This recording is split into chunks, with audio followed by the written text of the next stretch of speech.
Con el avance de la tecnología, el ser humano parece haber explorado y conquistado gran parte de nuestro planeta, y no parece que aún existan lugares ocultos a nuestra mirada. Pero la realidad es que continúa habiendo algunas fronteras inexploradas que permanecen en su mayoría intactas e invictos para el ser humano. Uno de estos lugares se encuentra en las altas y lejanas montañas del Himalaya. En este lugar de desolación, de intenso frío, implacables vientos cortantes y picos dentados, existe una montaña prácticamente inexplorada llena de mitos y leyendas, conocida como Gangkhar Puensum. Esta está situada en el reino de Bután y muy cerca de la frontera con China. Puede parecer sorprendente que a pesar de que la humanidad ya ha escalado los 20 picos más altos del mundo ya en el año 1975, Gangkhar Puensum permanece incluso en pleno siglo XXI todavía intacta, virgen. Nadie ha sido capaz de escalarla. De hecho, se encuentra a una altura de 7.570 metros y sigue siendo la montaña no escalada más alta del mundo. Fue en el año 1922 cuando se llevó a cabo la medición de altura de esta montaña y los mapas de aquel entonces de esta región eran sorprendentemente imprecisos. Durante años los diferentes mapas mostraban la montaña con distintas alturas e incluso se llegó a colocar en diferentes ubicaciones. Además, no podía faltar las disputas sobre en qué país se encontraba esta enigmática montaña, con Bután reclamando su totalidad por su parte y China también reclamaba una zona que corta a través de su mitad norte. Y lo más sorprendente es que hasta 1983 el montañismo ni siquiera estaba permitido en esta montaña debido a que Bután trataba de preservar la condición prístina y la importancia espiritual de sus picos sagrados. Y es que la mitología local obligaba al cierre de las montañas, ya que siempre se ha creído que eran las guaridas de los diversos espíritus de mitos y leyendas. Cuando Bután finalmente abrió sus puertas al montañismo como actividad comercial, con el fin de aumentar el turismo, muchos alpinistas se fijaron inmediatamente en esta montaña, ya que era la montaña más alta del país y así se ganarían el prestigio de ser los primeros en abrirse camino hasta su pico más alto.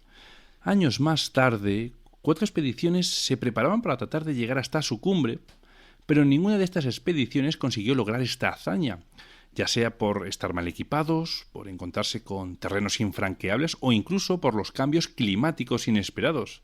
Es como si la propia montaña no quisiera que fuera escalada. Y es en este punto donde los aldeanos locales siempre han mantenido que los espíritus que habitan esta montaña evitan que ningún escalador pueda llegar a la meta. Todas estas expediciones regresaron a su casa siempre fracasando en el intento y la conquista de la cumbre de Gangkhar Puensum se convirtió en todo un reto entre los escaladores más preparados. Finalmente el gobierno de Bután cedió a la presión de los locales que defendían el dominio de los antiguos espíritus y volvió a cerrar a la montaña.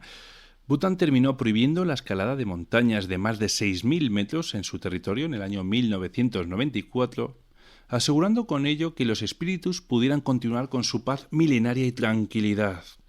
Y en esta sorprendente historia que podemos encontrar acerca de esta montaña, vamos a encontrar algunos misterios relacionados con los ovnis, ya que muchos aldeanos locales han informado sobre el avistamiento de una gran cantidad de objetos voladores accediendo a la cordillera de Gangkhar Puensum.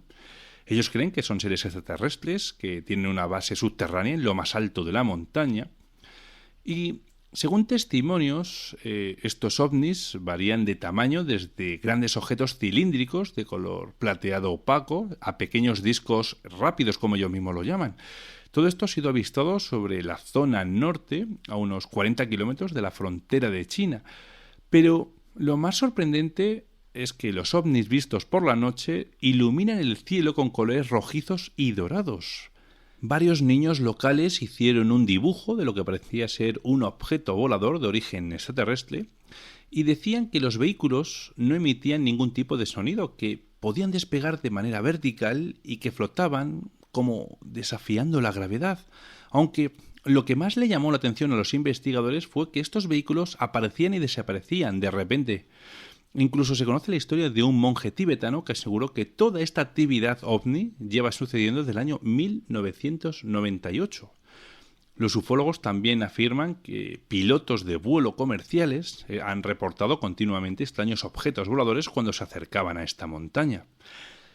Sea cual sea el motivo por el que ningún escalador ha sido capaz de llegar a la cumbre, el Gangkhar Puensum es verdaderamente un lugar lleno de misterios. Apariciones fantasmales, luces extrañas, anomalías magnéticas y desapariciones inexplicables son solo algunos de los fenómenos que muchos escaladores han afirmado ver allí. ¿Qué secretos oculta este pico prohibido? Por el momento, parece que nadie será capaz de descubrir la verdad, y este gigante seguirá siendo una de las últimas grandes fronteras vírgenes del mundo. Fronteras inexplicables como las que hallaron los testigos de los casos que nos trae nuestro primer invitado. ¡Comenzamos!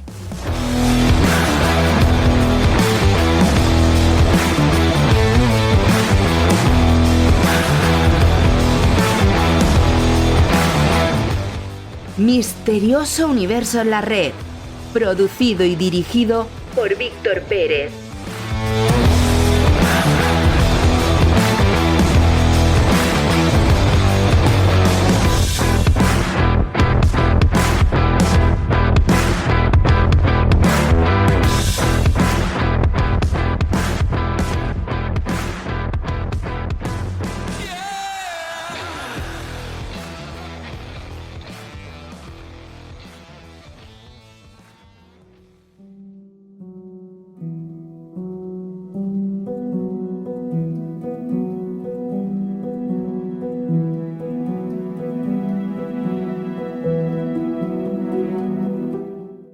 Historias de alienígenas, de espíritus, de reencarnaciones o incluso de visiones del más allá es algo desconocido que nos causa tanto temor como curiosidad.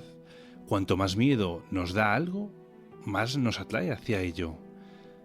Hay historias de todo tipo y yo creo que más o menos todo el mundo tiene algún conocido o algún amigo de algún conocido que ha vivido alguna de estas experiencias extrañas y que tenían una explicación un tanto difícil.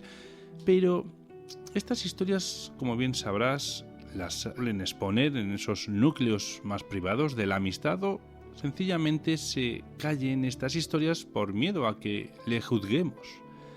Sin embargo, nuestro siguiente invitado ha cogido una libreta y un bolígrafo para anotar hasta el mínimo detalle de las confesiones y sus casos que ha ido investigando los ha plasmado en un libro de la editorial Cidonia y su obra se llama Los 20 mejores expedientes X del País Vasco.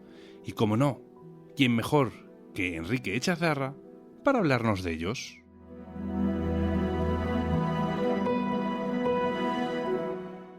Muy buenas, Enrique, y bienvenido de nuevo por Misterioso Universo en la Red. ¿Qué tal? ¿Cómo estás? Muy buenas noches. Yo encantadísimo de que me hayas invitado de nuevo. Ya ves, pues nosotros más contentos y vamos, y felices de que hayas vuelto otra vez por aquí. Eso es bueno, ¿no? Significa que o no te tratamos muy mal o te tratamos demasiado bien, ¿no? No, a mí si me das palique para hablar de misterio, yo encantadísimo. Y vamos, yo suelo atender a todo el mundo. Me gusta estar en todos los lados y dar guerra por todos los lados, así que sin problemas. Genial, se te nota porque como hablamos fuera de micro, estás en todas partes. Cualquier cosita que busquemos algo de misterio, Enrique Echazarra siempre aparece por ahí. Así sí, que eso no sé si es bueno o malo, pero bueno, al final igual no es demasiado cansino, pero bueno, mientras sigamos esa línea un poco entusiasta y crítica, ¿no? de investigar el misterio, pues yo creo que está bien. Bueno, como dice el refrán, Enrique, que hablen bien o hablen mal de ti, pero el tema es que hablen, ¿no? Eso es, correcto, eso es. Muy bien, bueno, pues nada. Pues Enrique, llevas algo más de 20 años persiguiendo muy de cerca el misterio. Eres autor de libros como Crónicas de Brujería, Un viaje por la España de las brujas o 50 lugares mágicos del País Vasco, que ya viniste también al programa para hablar de ese libro. También eres colaborador de programas de radio y televisivos de gran impacto, como Cuarto Milenio, por ejemplo. Y bueno, pues me gustaría que una vez más nos recordases cómo te iniciaste en este mundo del misterio, qué te atrajo para dedicar gran parte de tu tiempo y de tu vida a esto. Pues mira, yo creo que por poner un inicio clave en toda esta historia y por qué ando metido en estos temas, habrá que remontarse pues a mediados de los años 80, por culpa de los libros, podríamos decir así, ¿no? Yo cuando iba al colegio, yo estudiaba en un colegio, en los Corazonistas de Vitoria, y todos los días tenía que pasar por la biblioteca pública, ¿no? de la ciudad. Entonces, yo iba ahí con los amiguetes a leer cómics de Tintín, de Lucky Luke, en fin, los clásicos de aquella época. Y resulta que un día me llamó la atención una sección que ponía para psicología y ciencias ocultas, ¿no? Entonces me llamó la atención estos palabrejos, de qué serán estos libros. Y entré y empecé a ojear esos ejemplares. Igual fue mi sorpresa cuando descubrí el fenómeno ovni, los fantasmas, apariciones, los espectros, en fin, todo el mundo del misterio. Y a mí me llamó mucho la atención de cómo es posible que esas cosas que contaban esos libros pues no se hablase de una manera más abierta en nuestros informativos o en los medios de comunicación, ¿no? Que había algún toque por ahí, porque estamos hablando de una época donde estaban programas como el de Fernando Jiménez del Oso, ¿no? La Puerta del Misterio y tal, que ya empezaban a divulgar este tipo de temáticas o llevaban tiempo ya divulgando. Pero, claro, uno pensaba que lo que estaba publicado en esos libros, pues eso, si estaba en un libro es que tenía que ser cierto, ¿no? Entonces no había más discusión posible. Y de esa manera tan ingenua e inocente, pues empecé a devorar esos libros. Y lo que es la vida, y lo que es curioso, que con el paso de los años, esos libros que antes has mencionado que he escrito, pues he tenido la ocasión de presentarlos en esa misma biblioteca municipal, donde empezó, digamos, todo, ¿no? Y de alguna manera se cierra ese círculo, ¿no? De que ahora es toda una satisfacción pues ver esos libros entre aquellos libros que yo devoraba, ¿no? Y me fascinaban por aquella época. Qué bueno, mira, como al final retornas otra vez al inicio y oye, y qué manera, ¿no? ¿De qué manera? Bueno, pues oye, Enrique, en tu libro, bueno, yo he de decir que rompiste muy bien el hielo, ¿no? Con un tema que tocas nada más empezar, ¿no? Porque mira que yo te aseguro que yo compro mucho por internet, aquí podemos decir marcas Amazon, AliExpress, ¿no? eBay, por ejemplo, pero te puedo asegurar que yo jamás me han ofrecido comprar nunca en ninguna tienda online un fantasma. ¿Cómo se puede comprar eso? Bueno, esa historia es una historia muy simpática que tengo mucho cariño y yo creo que por eso me pareció adecuada, ¿no? Para hacer una introducción de cómo veo el mundo del misterio y cómo veo un poco la investigación de este tipo de historias. Y esto había que remontarse pues a esos años que te comentaba al principio, ¿no? Esos años de inicio de literatura misteriosa y de la Biblioteca Pública de Vitoria. Resulta que en aquella época había una serie de revistas del corazón, prácticamente, que tenían unos anuncios, una sección de anuncios pues muy llamativos, ¿no? Anuncios de todo tipo. Y yo recuerdo que yo me inicié en estos temas también con un buen amigo, era un vecino de la cuadrilla, del barrio, que también le interesaban estas historias y bueno, hicimos nuestras primeras sesiones de Ouija, nuestras primeras psicofonías, ¿no? Nuestros primeros experimentos ahí parapsicológicos. Y resulta que un día cae en nuestras manos una revista de este tipo y vemos que hay un anuncio que pone se venden fantasmas. Entonces, nosotros que estábamos ansiosos de misterio y ansiosos de experimentar lo paranormal, cuando vimos eso, a ver, por un lado éramos jovencitos, ingenuos e inocentes, sabíamos que eso tendría truco y podía ser una estafa, pero por otro lado nos podía la curiosidad, ¿no? De qué te mandarán o qué será esto, ¿no? Y bueno, el anuncio era muy breve y decían que te mandaban un espíritu, un fantasma, un alma en pena de una persona ya fallecida, lógicamente, y te mandaban la documentación que acreditaba que esa persona pues había vivido en tal sitio y había fallecido, y te mandaban el fantasma, ¿no? Por correo, claro, estamos hablando de una época que no es como hoy en día, ¿no? Te lo mandaba por el correo ordinario. Entonces, reunimos nuestros ahorrillos, hicimos el pedido, hicimos la solicitud, aun sabiendo de que eso podía ser realmente una estafa, pero nos podía más el entusiasmo y lo que es la curiosidad. Y al cabo de unos días, cuando recibimos, fue precisamente en casa de mi amigo, recibió el paquete, pues imagínate, fue toda una ceremonia, ¿no? Abrir aquel paquete, porque se supone que nos habían mandado un fantasma, ¿no? Un espíritu. Entonces, al desembalarlo, lo primero que encontramos es una bolsa precintada, una bolsa de plástico transparente vacía. Bueno, aparentemente vacía, ojo, porque luego la documentación que venía adjunta se explicaba que dentro de esa bolsa contenía lo que es el espíritu de una persona que había fallecido y nos daban una serie de datos de su vida, ¿no? Y si no recuerdo mal, porque es una pena, porque esto que estoy comentando, esta documentación y esto, al final lo acabamos perdiendo y sería una bomba, ¿no? Tenerlo hoy en día para poder mostrarlo y saborear un poco lo que compramos en aquel momento. Y la documentación decía pues que era una persona que había fallecido, si no recuerdo mal, en el antiguo oeste americano, se llamaba tal y cual, fulanito, había muerto a no sé cuántos años de no sé qué accidente, en fin, un poco la biografía del fantasma. Y daban una serie de recomendaciones donde decían que para liberar a ese fantasma de la bolsa pues había que hacerle una habitación con poca luz, que no hiciera mucho calor ni mucho frío, en fin, unas condiciones ambientales para que el fantasma se estuviese a gusto, ¿no? Entonces, bueno, nosotros pues abrimos la bolsa con mucho cuidado, la desprecintamos, supuestamente ahí debía salir algo, claro, no vimos nada, lógicamente, ahí no había más que aire, y entonces, claro, el aviso que daba este anuncio es que después de liberar a este fantasma había que tener cuidado porque podíamos ser testigos de fenómenos paranormales, que es lo que nosotros queríamos, ¿no? Entonces, bueno, estuvimos ahí expectantes en la casa de mi amigo una temporada y ahí no ocurría nada y no pasaba nada. Entonces se confirmó de alguna manera que nos habían estafado las 1000 y pico pesetas de aquella época. Pero bueno, nosotros hicimos ahí un poco la investigación, entre comillas, de qué puñetas podía ser aquello y lógicamente, pues bueno, era una anécdota más simpática que otra, ¿no? Entonces yo esto lo cuento al principio del libro, en la introducción del libro de Expedientes X del País Vasco, porque de alguna manera, pues ese entusiasmo, esa curiosidad de aquella época, lógicamente más ingenua en aquel entonces, pues todavía la sigo manteniendo, ¿no? Hoy en día. Y hoy en día, aunque si yo viese un anuncio de esas características, estoy seguro que lo compraría también, a pesar de haber pasado un montón de años investigando y tener el culo más pelado, ¿no? Como se suele decir, pero de alguna manera ese entusiasmo y esa curiosidad la sigo teniendo. Entonces yo creo que eso es un poco la clave, ¿no? de este tipo de temáticas. Pues sí, desde luego que sí, porque al final es una esencia, ¿no? Es un nicho, como decimos en el mundo del podcast, que bueno, nos hace únicos, o sea, es una marca que nos representa y bueno, oye, al fin y al cabo está muy bien que mantengas todavía esas ganas y ese entusiasmo, ¿no? de hace tantos años. Oye, Enrique, ¿te consideras una persona escéptica? O por lo menos eso he podido averiguar a través de tu libro. Pero ¿sí? Yo te pregunto, ¿crees que eso es bueno serlo a la hora de investigar este tipo de casos? Quizás no te pueda perjudicar porque, bueno, a lo mejor no tienes esa percepción o esa no sé cómo lo diría, o sea, esa forma de verlo como lo puede ver una persona que sí que cree en esas cosas, que tiene una fe ciega. Sí, hombre, yo sí que me denomino efectivamente escéptico, pero suelo poner el adjetivo de escéptico sano, ¿no? Porque normalmente cuando se habla de escepticismo siempre se piensa en estos movimientos o investigadores que son muy extremistas, que niegan el mundo del misterio, que le buscan a todo una lógica, una razón, que de alguna manera despotrican contra el misterio. Entonces yo creo que el escepticismo sano es la mejor postura un poco para investigar estos temas, ¿no? Porque se trata, si uno va al diccionario, escepticismo quiere decir dudar o cuestionar las cosas, no negarlas, ¿no? Entonces, claro, cuando te encuentras en una situación o un testimonio insólito, pues tienes que dudar, cuestionar, en fin, no llegar a interpretaciones osadas, como a veces se suele llegar, pero de alguna manera esa postura, incluso desde el principio de esta historia del fantasma de la bolsa que te acabo de contar, yo recuerdo que uno de mis primeros casos, y por no decir el primero, resulta que aquí en Vitoria, además creo que también lo cuento lo cuento en el libro, aquí en Vitoria resulta que sale en la prensa local de algunos periódicos vitorianos que en una parroquia de un barrio de Vitoria se escuchaban respiraciones, ¿no? Entre los muros de esa iglesia. Entonces, bueno, ya se hablaba de un efecto sobrenatural, de hechos paranormales, de algo milagroso, en fin, cada uno lo interpretaba a su manera. Y yo recuerdo que en aquella época, cuando nos enteramos de esto, yo, el amigo que antes se comentaba, y mi primo, cogimos las bicicletas, en plan casi bueno, te iba a decir Stranger Things, pero más bien los Goonies, ¿no? Por aquella época.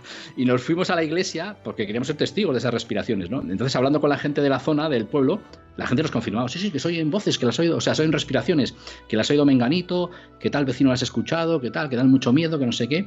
Y bueno, nos acercamos a la iglesia y estaba medio cerrada.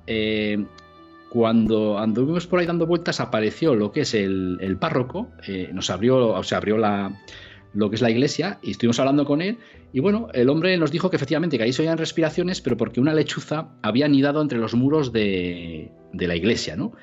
Esa es la explicación que él nos dio, de alguna manera, para quitarle hierro al asunto. Claro, nuestras ansias de misterio se fueron al traste, pero de alguna manera yo me quedé con la copla de decir, bueno, ante una situación extraña, insólita o inexplicada, puede haber explicaciones lógicas que desconocemos y de alguna manera eso hay que tenerlo en cuenta, ¿no? Y yo creo que ahí un poco ya me empecé a forjar ese espíritu un poco escéptico, pero de esa manera sana, ¿no? O sea, estando abierto a todo, ¿no? De alguna manera no cerrarse en banda por nada. Y bueno, y luego en el paso del tiempo, a pesar de esta actitud escéptica, he estado ante testimonios, que algunos los cuento aquí en el libro, pues que realmente no sé por dónde cogerlos, o sea que son misteriosos al 100%, testimonios muy insólitos que por muchas explicaciones lógicas que les busques, pues no hay manera, ¿no? Entonces no me cierro en banda, lógicamente, ¿no? A este tipo de sucesos. No, por supuesto, de todo modo, bueno, que no le encontremos una explicación no significa que por supuesto que, por ejemplo, ¿no? Si no encontramos una explicación a un avistamiento ovni, no significa por ello que hayan venido realmente si eres de otro planeta o no, luego lo hablaremos esto, pero bueno, el misterio está ahí, como tú bien dices, y bueno, yo creo que sí que es necesario. Sí, muchas veces yo creo que lo osado en estos temas es las interpretaciones, ¿no? Que queremos, enseguida queremos buscar una explicación, una solución. Hay mucho solucionista de los casos, o sea, tanto a nivel lógico como a nivel paranormal, por decirlo de alguna manera. Y yo creo que ese es un poco el error, ¿no? Que igual el testimonio es lo que es y meterse en interpretaciones es un poco osado, ¿no? Pues sí, totalmente. Oye, Enrique, en uno de los casos que tratas en tu libro es el de los aterrizajes de la mina de Gallarta, un caso sobre el que la prensa, bueno, dio mucho que hablar e incluso el ejército se interesó mucho más de lo normal para haberlo considerado como un fraude en los archivos desclasificados. ¿Qué es lo que ocurrió en esta escombrera que llamó tanto la atención? Pues mira, esto fue en febrero del 77, si no recuerdo mal. Aquí hay un personaje clave en toda esta historia que se llama Juan Sillero, que vivía ahí en un barrio en la zona de Gallarta, ¿no? Cerca de las minas de Gallarta. En aquella época, bueno, no tiene nada que ver con el panorama que actualmente presenta esta zona. Y resulta que este hombre, bueno, empieza a comentar que empieza a ver luces extrañas en el cielo, que empieza a ver cómo objetos se posan delante de su casa, de donde salen humanoides que le saludan, que tiene charlas con ellos. En fin, por resumir mucho el caso, son los típicos casos de los años 70, que de una ufología muy, muy determinada, ¿no? De esos contactos y encuentros con humanoides y con seres de otros mundos, ¿no? Entonces, claro, cuando empieza este hombre a comentar todo esto, en un principio, bueno, nadie le cree, piensan que está loco, lo habitual. Lo que pasa es que este hombre sí que muestra en la zona de los supuestos aterrizajes huellas de algún artefacto muy pesado que hundía en el terreno y que de alguna manera incluso, bueno, fueron investigadas. Aquí intervino Juan José Benítez en su momento, intervino con universitarios y expertos de la Universidad de Lejona, ahí de Vizcaya, y estuvieron haciendo mediciones de las huellas, de lo que debía pesar ese aparato que supuestamente se posó, y bueno, y tenían ciertos toques y ciertas historias, ciertos datos bastante inquietantes, ¿no?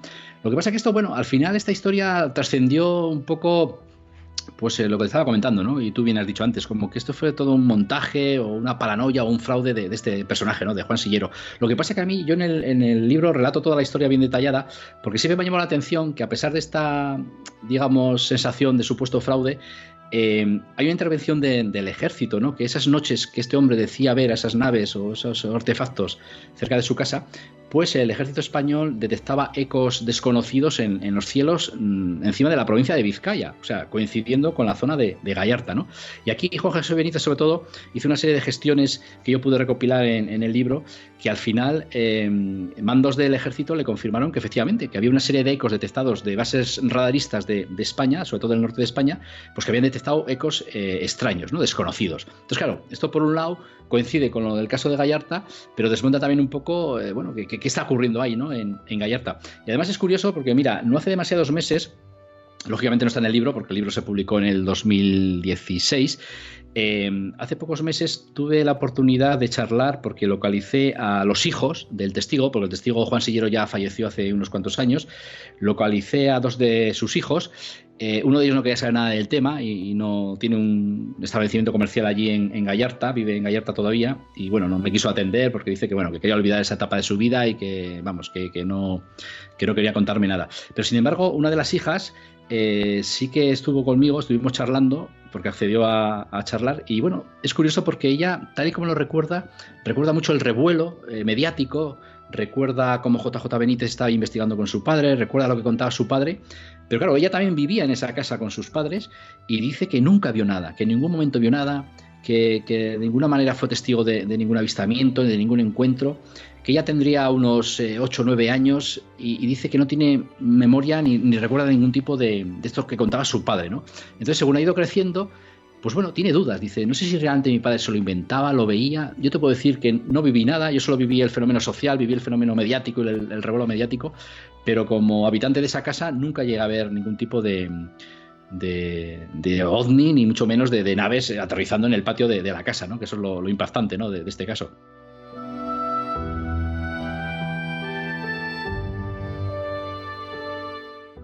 El universo es prácticamente infinito, por lo cual es matemáticamente imposible que seamos el único planeta de este inmenso universo que alberga vida inteligente. Y con tantos casos a tu espalda te pido que te mojes.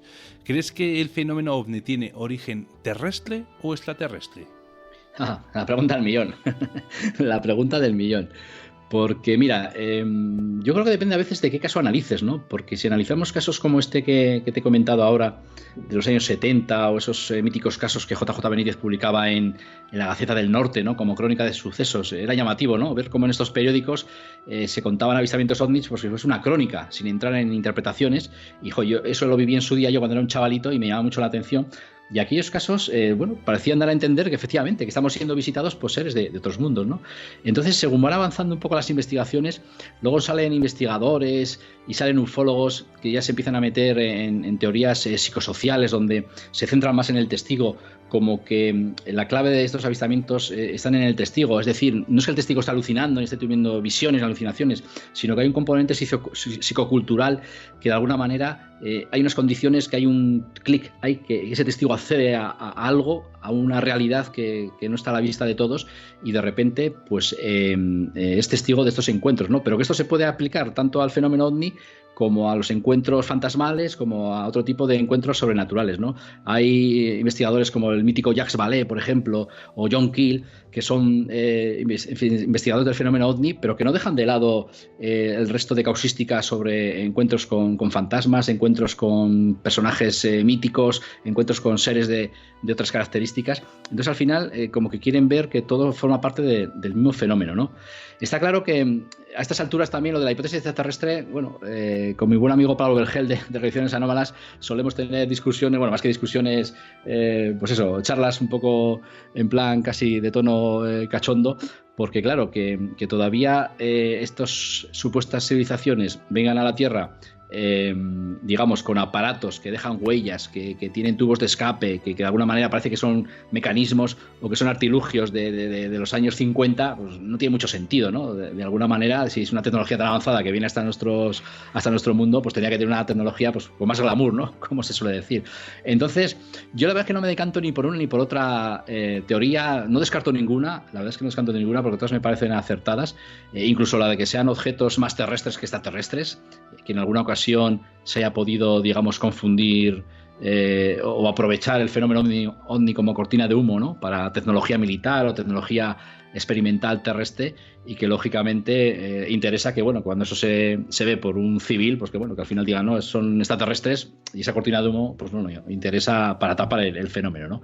Mira, yo tuve la ocasión de conocer a Fernando Jiménez del Oso, que vino aquí a Vitoria a hacer un reportaje sobre el famoso Polo de Ochate, allí por los años 90, y hablando de todo un poco con él, hay una frase que me quedé con ella porque me hizo mucha gracia y resume un poco el fenómeno ovni, ¿no? Cuando le preguntaron sobre el fenómeno ovni, charlando distendidamente sobre muchos temas, pues él dijo que el fenómeno ovni es un juego del que no conocemos las reglas, ¿no?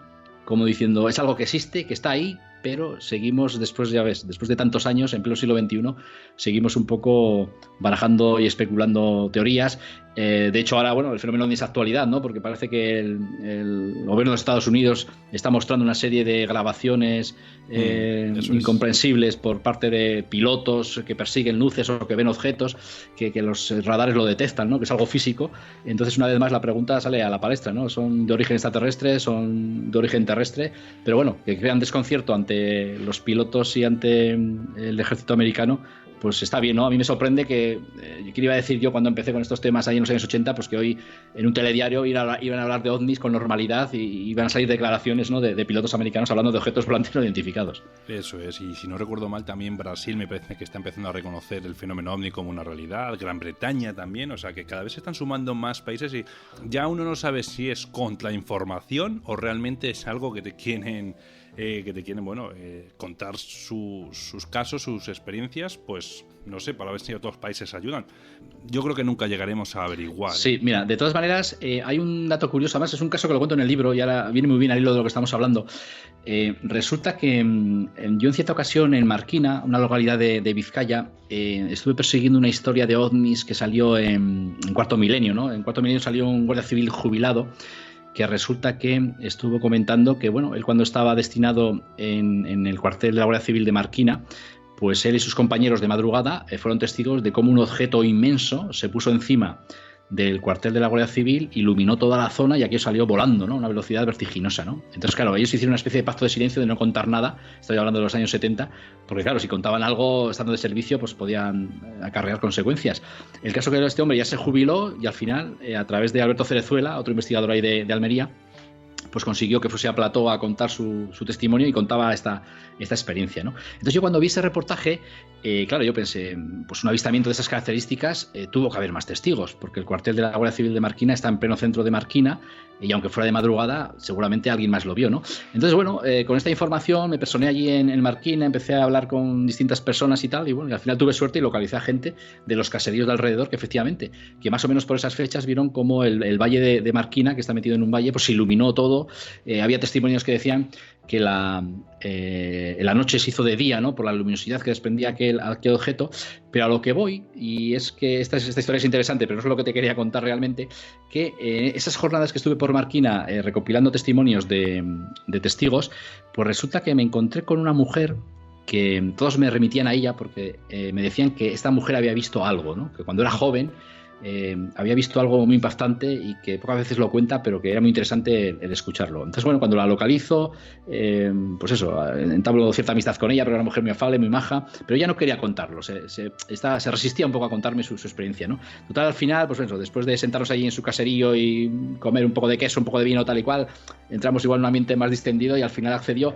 Y lo que me contó fue muy curioso, y para que te hagas una idea de cómo es esto de las interpretaciones del fenómeno ovni, ¿no?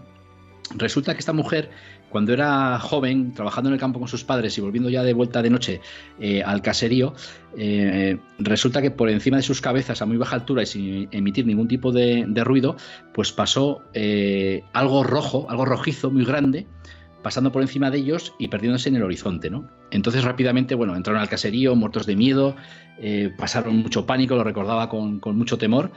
Y claro, cuando a mí me cuenta esto, y desde nuestra perspectiva actual o como investigador del fenómeno ovni, pues bueno, efectivamente, tú lo interpretas pues como un avistamiento ovni, un avistamiento ufológico, o llámalo como quieras. Pero esta mujer me decía que lo que ellos habían visto era a la diosa Mari, que la diosa Mari es una divinidad mitológica de la mitología vasca, que es representada como una gran bola de fuego rojo que atraviesa los cielos. ¿Y por qué ella lo interpretaba de esta manera? Porque cerca de Marquina está el monte Amboto, que el monte Amboto es una montaña sagrada en la mitología vasca y es una de las guaridas, ¿no? Donde vive la diosa Mari. Entonces ella estaba convencida que lo que había visto era a la diosa Mari por encima de sus cabezas y que se dirigía al monte Amboto, ¿no? Entonces, claro, cuando a mí me lo contó de esa manera, claro, dices, qué curioso, ¿no? O sea, el mismo fenómeno, pero interpretado de dos maneras distintas, desde el punto de vista mitológico digamos, de una persona de la zona, y desde un punto de vista igual más ufológico, que tú, bueno, pues piensas en ese aspecto más ufológico, ¿no? Entonces, al final, es lo que dices, que igual estamos hablando siempre del mismo fenómeno con distintas interpretaciones, y este caso, digamos, de alguna manera lo remata bastante bien. Y es curioso porque esta mujer luego me confesó que no me lo quería contar, porque según la tradición, si uno habla de este tipo de personajes mitológicos, como que estás invocando para que se vuelvan a manifestar, ¿no? Y pasó tanto miedo aquella noche, y habían pasado un montón de años, que no quería volver a verlo, ¿no? Entonces estaba como reticente a contármelo por ese motivo.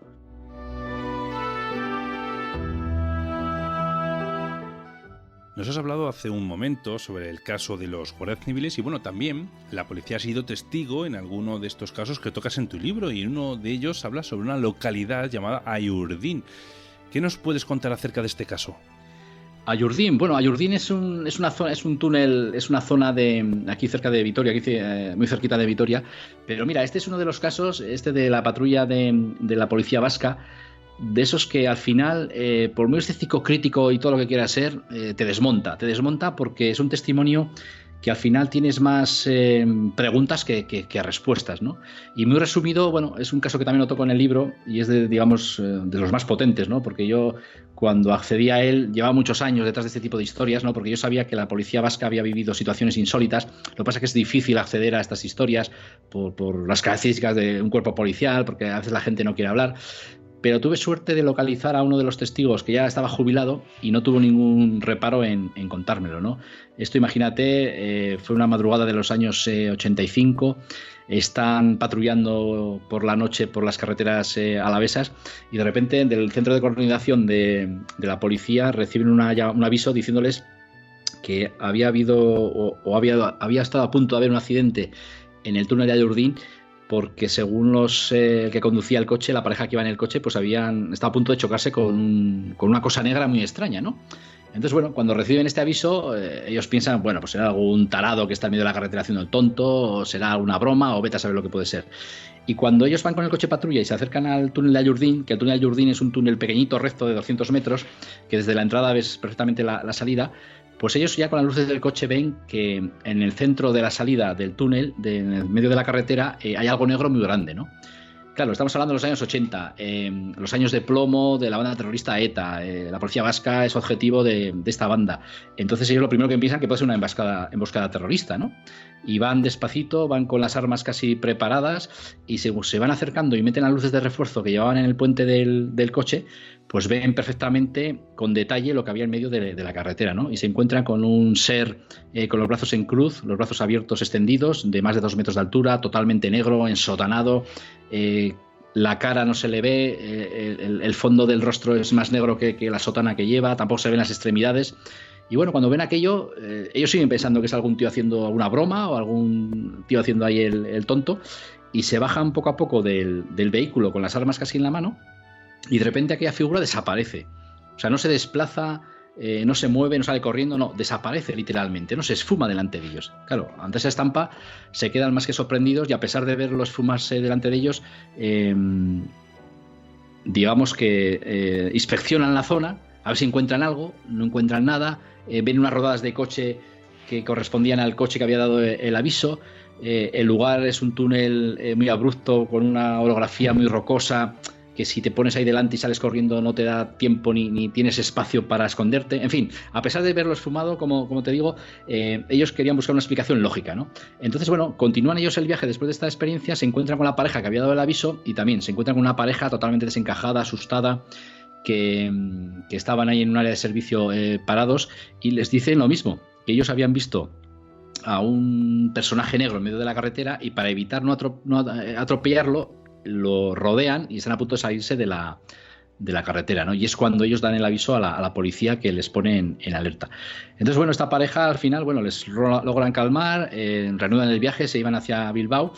La pareja de la policía al día siguiente, con la luz del día ya, vuelven al lugar de los hechos, vuelven a revisar todo para intentar comprender qué ha podido pasar ahí, y no encuentran explicación alguna, porque ellos en el fondo sabían lo que habían visto, sabían que había desaparecido, ¿no?, ese ser delante de sus narices, y no había explicación lógica posible, ¿no? Entonces, bueno, esto es un testimonio que te lo cuentan de una manera, pues eso, un inspector de la policía ya jubilado, con una trayectoria intachable en la policía. Son 4 testigos que ven lo mismo, y son de esos testimonios coherentes y genuinos que dices, bueno, ¿y aquí cómo interpretamos esto, ¿no? ¿Qué es lo que ha visto este hombre, ¿no? Además, con el paso del tiempo, cuando este hombre ya cogió confianza conmigo, me comentaba que él, cuando salió del coche y lo vio desaparecer, se llegó incluso a pellizcar, ¿no?, el brazo, como diciendo, estoy soñando, estoy despierto, ¿dónde está lo que está delante mío, ¿no? Entonces, de alguna manera, es un testimonio bastante insólito, y es una salida habitual de Vitoria para ir hacia Bilbao, hacia Vizcaya, y suelo pasar yo a menudo por cuestiones de trabajo, cuestiones personales, y siempre me acuerdo, ¿no?, de ese encuentro, y la verdad es que te sobrecoges todavía, ¿no? A día de hoy dices, ¿qué vieron esta pareja, ¿no?, de la policía? Hace 20 o 30 años sabíamos de sobra que existía cierta censura, cierto velo, cierto veto, ¿no?, dentro de los cuerpos de policías que habían vivido este tipo de casos. No los querían contar, pero pregunto, en pleno siglo XXI, dada tu dilatada experiencia de casos, ¿sigue existiendo esta censura? Sí, hombre, no sé si la palabra adecuada es censura, pero sí es cierto que la gente es muy cauta, ¿no? Yo, o sea, tengo en mi cuaderno de campo, como se suele decir, testimonios de agentes en activo, incluso agentes ya jubilados, que han vivido experiencias de este tipo, experiencias insólitas que no han sabido explicar, y son muy reacios a contarlo, pero al final es, claro, el que está trabajando es para que no le pongan la etiqueta de, mira, este tío de servicio ve cosas raras, y el que está jubilado incluso tiene todavía miedo, ¿no?, al qué dirán, ¿no? Y por eso muchas veces, por ejemplo, en el caso de José Miguel Aedo, ¿no?, que es el policía que entrevisté del caso Ayurdín, a mí me sorprendió primero cómo lo contaba, y tanto a mí personalmente como cuando luego fue a Cuarto Milenio a contarlo, ¿no?, porque la tele a veces es muy artificial, una una entrevista en platos muy artificial y lo contó con una contundencia y una credibilidad increíble. Entonces, este hombre me decía, mira, yo tengo claro lo que he visto, nadie me lo puede contradecir, o sea, yo lo cuento donde sea, así que vamos a Cuarto Milenio o vamos donde sea, ¿no? Y el tío lo contó y ya te digo, y lo contó bastante bien. Pero en cambio hay otras personas que no lo ven de esa manera y son reacias a contarlo, ¿no? Y ya te digo, y tengo testimonios muy interesantes que me gustaría que algún día viesen la luz, primero teniendo el permiso de los testigos y segundo porque quieran hablar, ¿no? Porque sé la historia, pero al final, incluso por no querer recordar aquel momento incomprensible y no volver a darle vueltas, pues hay gente que se cierra el manda, ¿no? Más que por una censura del propio cuerpo, digamos que lo que es los propios agentes o los componentes, ¿no? del cuerpo policial son los que son más cautos y prudentes, ¿no? A la hora de contarlo.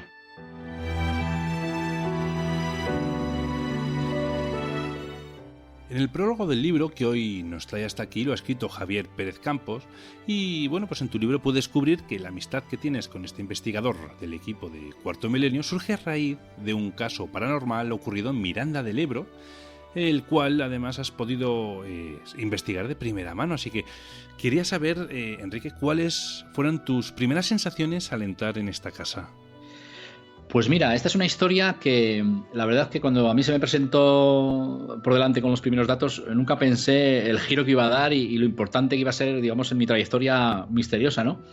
Porque pude ser testigo de algo que en un principio era inexplicado y que no sabíamos lo que era, y luego, a pesar de que nos explicaron lo que podía ser, aún así la sensación que se te queda como testigo de algo incomprensible es potente, ¿no?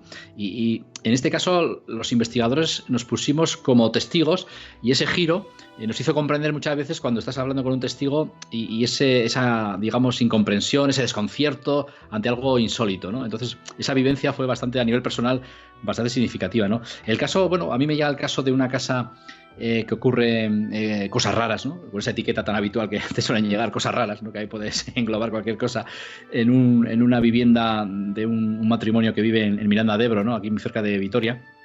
Me llega a través de su padre, que es un periodista que yo tenía amistad con él, y me dicen, oye, en casa de mi hija y su pareja, no sé, están pasando cosas que, bueno, tú que eres crítico con estas cosas y más o menos serio, a ver qué te parece, a ver si les puedes calmar o echar una mano y tal, ¿no? Entonces, bueno, yo me encuentro con una pareja bastante desconcertada, pues que está viviendo una serie de anomalías eléctricas en la vivienda, que los perros están inquietos, que oyen ruidos, que de alguna manera también son testigos de efectos físicos porque se encuentran los cajones y las puertas abiertas de par en par de toda la cocina, en fin, una serie de fenómenos que, bueno, se limitan un poco a su testimonio, y sí es cierto que yo me encuentro con esa pareja bastante asustada, ¿no? Hasta el punto que habían pasado noches fuera de la vivienda en casa de sus padres, estaban barajando la posibilidad de vender la casa porque no estaban a gusto con toda esta serie de fenómenos, y resulta que en este transcurso ellos también habían pedido ayuda, habían escrito al programa Cuarto Milenio, habían mandado un correo electrónico pidiendo ayuda por lo que estaban viviendo, ¿no? Entonces cuando llega el correo a Cuarto Milenio se lo pasan a Javier Pérez Campos y resulta que se pone en contacto conmigo y claro, yo le digo, mira, pues os llevo ventaja porque ya he hablado con ellos, porque también han contactado conmigo y de alguna manera, bueno, pues es un caso que yo creo que es interesante y bueno, a ver lo que podemos investigar. Entonces, bueno, se desplaza aquí un equipo de Cuarto Milenio, la pareja accede a colaborar en todo momento, siempre que no se les reconozcan ni digamos sus identidades, y lo curioso es que en esas jornadas que estuvimos investigando en la casa, pues empezaron a ocurrir una serie completamente un hecho muy, muy llamativo, que es lo que nos desconcertó, ¿no? Que antes te comentaba al principio. Resulta que empiezan a aparecer como gotas rojas en el suelo, en las paredes, que asemejan a la sangre, y bueno, en un principio lo achacamos que pueden ser de procedencia de los perros, pero bueno, no vemos heridas, las perras no están en celo, y de alguna manera no sabemos el origen de estas manchas, ¿no? Hasta que poco a poco vemos que lo que es la mujer de esta pareja, pues de repente nos dice que se ha descubierto que sobre la piel de las palmas de las manos, los antebrazos, el hombro, pues que tiene como sangre y no tiene ningún hematoma, no tiene ninguna herida, pero que ve que emana sangre, ¿no? Entonces, claro, en un principio cuando nos dice esto sin ser testigos, pues bueno, yo pienso, bueno, aquí esto ya se lo está yendo de madre, esta pareja quiere afán de protagonismo, yo por ejemplo soy muy aficionado al ilusionismo, al mundo de la magia, ¿no? Me gusta el mundo de la magia y digo, estos aquí nos van a meter un gol por algún lado con algún recurso ilusionista, en fin, pensando mal, ¿no? Pero claro, según avanza la investigación y en una noche concreta, pues somos testigos, efectivamente, que esta mujer, a través de los poros de la piel, empezaba a emanar un poco de sangre, y aquella sangre iba brotando, se la limpiaba y no tenía ni hematoma, ni contusión, ni lesión, ni le dolía, ni nada, ¿no? Entonces, Entonces, claro, cuando empezamos a ver esto, digo, bueno, ¿qué estamos viendo aquí, no? Y es cuando ahí te pones como testigo de algo insólito, que es totalmente desconcertante. Al final, por no hacerlo muy largo, bueno, el resumen es que íbamos a hacer una conexión por aquellos años con Milenio 3, porque cuando había un equipo de Cuarto Milenio haciendo algún reportaje, se hacía una breve crónica de 10 minutos con el programa de radio. Pero claro, cuando conectaron con nosotros y les empezamos a contar que estábamos siendo testigos de esas sudoraciones de sangre, ¿no? de ese emanamiento de sangre, bueno, al final hicimos el programa completo de Milenio 3 sobre ese tema. Iker Jiménez, Carmen Porter, Santiago Camacho, me acuerdo que estaban en el estudio también desconcertados de lo que estábamos narrando y lo que estábamos viviendo. Se mandó desde el equipo un equipo de forenses al mando de Aitor Curiel, para que de alguna manera nos echase una mano, pues para analizar, ¿no?, esa supuesta sangre y analizar lo que le estaba pasando, ¿no? Entonces, bueno, el equipo de forenses confirmaron que efectivamente era sangre humana, era sangre que correspondía a esta chica, y nos dieron un poco las claves, ¿no?, desde el punto de vista científico de lo que podía estar pasando. Entonces, resumiendo un poco el asunto, el fenómeno de, digamos, sudorar sangre a través de los poros de la piel tiene un nombre que se llama hematohidrosis, por el cual una persona, cuando está estresada, cuando está viviendo un momento de ansiedad, de estrés, pues los vasos sanguíneos se suelen romper y a través de los poros de la piel puede llegar a sangrar, ¿no? De ahí viene, digamos, esa expresión popular de sudar sangre, ¿no?, que tiene esa base científica. Entonces nos decía Aitor Curiel, el forense, pues que, bueno, que era un fenómeno en medicina no muy habitual, que había poca literatura médica, pero bueno, que era la explicación que podía tener este fenómeno, ¿no? Así que era curioso ver cómo este científico, digamos, admitía que esta pareja, por los supuestos fenómenos paranormales, lo estaban pasando tan mal que la propia chica, digamos, estigmatizaba de alguna manera ese agobio y esa ansiedad a través de este fenómeno médico, ¿no? Entonces, bueno, al final, bueno, pues hicimos un par de reportajes en Cuarto Milenio, pues eso, con médicos, con psiquiatras, con psicólogos, que efectivamente confirmaron un poco este fenómeno, pero a pesar de saber, digamos, lo que es la explicación científica, el hecho de haber sido testigos, ya te digo, fue una sensación muy desconcertante. O sea, y lo más curioso es que después de dar a conocer esta historia, resulta que la gente ponía en duda lo que habíamos visto nosotros, ¿no? Y eso que estaba grabado y eso que estaba registrado. Entonces también esa incomprensión de la gente pensando que nos habíamos inventado las cosas, que nos habían tomado el pelo, bueno, te lleva a comprender un poco a los testigos cuando tienen miedo de contar y cuando te dicen que les van a tomar por locos, ¿no? Así que fue un caso muy particular. Además fue el primer caso que hice el primer reportaje que hice con Javier Pérez Campos, y a partir de ahí, bueno, hemos hecho una amistad brutal, porque claro, fíjate qué bautismo de sangre, nunca mejor dicho, ¿no? El tema de coincidir en este caso, que fue conocido como el caso Miranda, y que, bueno, fue todo un hito en el mundo del misterio. Muy bien, bueno, pues nada, queridos amigos, Enrique Chazarra ha sido nuestro invitado y nos ha hablado de algunos de los casos que podréis encontrar en su libro de la editorial Cidonia, titulado Los 20 mejores expedientes X del País Vasco. Enrique, fuera de micro, me comentaste que dentro de unos días, bueno, el 16 de julio, si no recuerdo mal, ibas a organizar una visita guiada y algo más todavía allí en tu ciudad, en Vitoria, así que cuéntanos. Sí, mira, el sábado 16 de julio, todo ese sábado, desde las 11 de la mañana hasta las 9, 10 o 11 de la noche, toda la jornada, a través de Álava Medieval, que Álava Medieval es un colectivo de investigadores e historiadores que gestionan, investigan y divulgan el patrimonio histórico de Álava, pues hemos organizado una jornada bajo el título Segunda Jornada de Mitos y Leyendas. Digo segunda porque el año pasado, lógicamente, tuvo lugar la primera, donde yo presenté la reedición de mi libro Crónicas de Brujería, y lo hicimos en el santuario de Estíbaliz, un lugar icónico aquí en Álava, que está muy cerca de Vitoria. Lo hicimos al aire libre, en una terraza. Allí hubo bastante afluencia de gente, y bueno, y salió también que nos hemos animado a hacer una segunda jornada, y el cartel que tenemos para este sábado sería, por ejemplo, va a venir Óscar Fábrega desde Almería, nos va a hablar de la historia de los cátaros, la verdadera historia de los cátaros, a raíz de un libro que él ha publicado.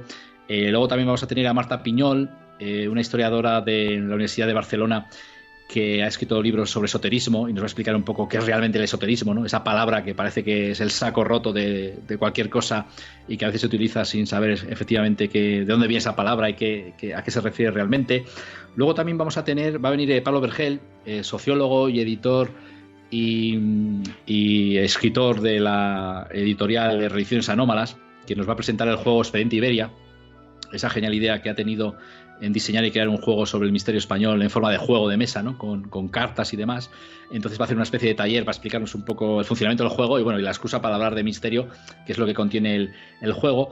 Y luego también va a estar Ignacio Cabria, que a raíz de la reedición de su libro Historia sociocultural del fenómeno OVNI, pues nos va a hablar un poco del fenómeno OVNI, pero desde el punto de vista sociológico y mitológico, ¿no? Y puede sorprender a la gente que en unas jornadas de mitos y leyendas habla de ovnis, pero es que realmente hay un enfoque, digamos, del fenómeno OVNI como mito, ¿no? del siglo XXI, y que de alguna manera tiene ese trasfondo más cultural y más sociológico. Es decir, no nos va digamos, desvelar si el fenómeno OVNI, como antes hablábamos, es de origen extraterrestre o tiene otros orígenes, pero sí nos va a hablar desde el punto de vista cultural y social lo que significa el fenómeno OVNI en la actualidad.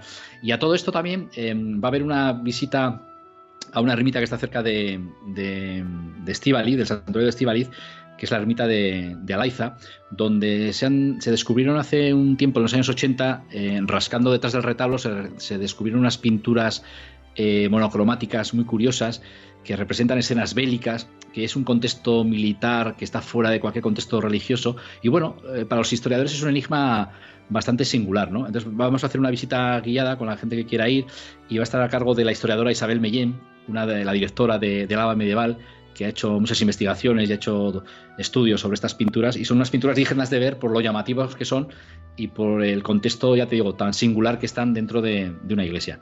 Así que esperemos que este año, que se ha organizado de una manera más concienzuda, pues también resulte un éxito. Estoy seguro de que sí, porque llevamos ya, como dices tú, un año, hemos pasado unos años de pandemia muy malos y ya queremos recuperar otra vez esa nueva normalidad, y qué mejor manera que con este tipo de jornadas. Así que nada, Enrique, muchas gracias por tu tiempo y por compartir con nosotros tus investigaciones, que hay que reconocer que no son pocas.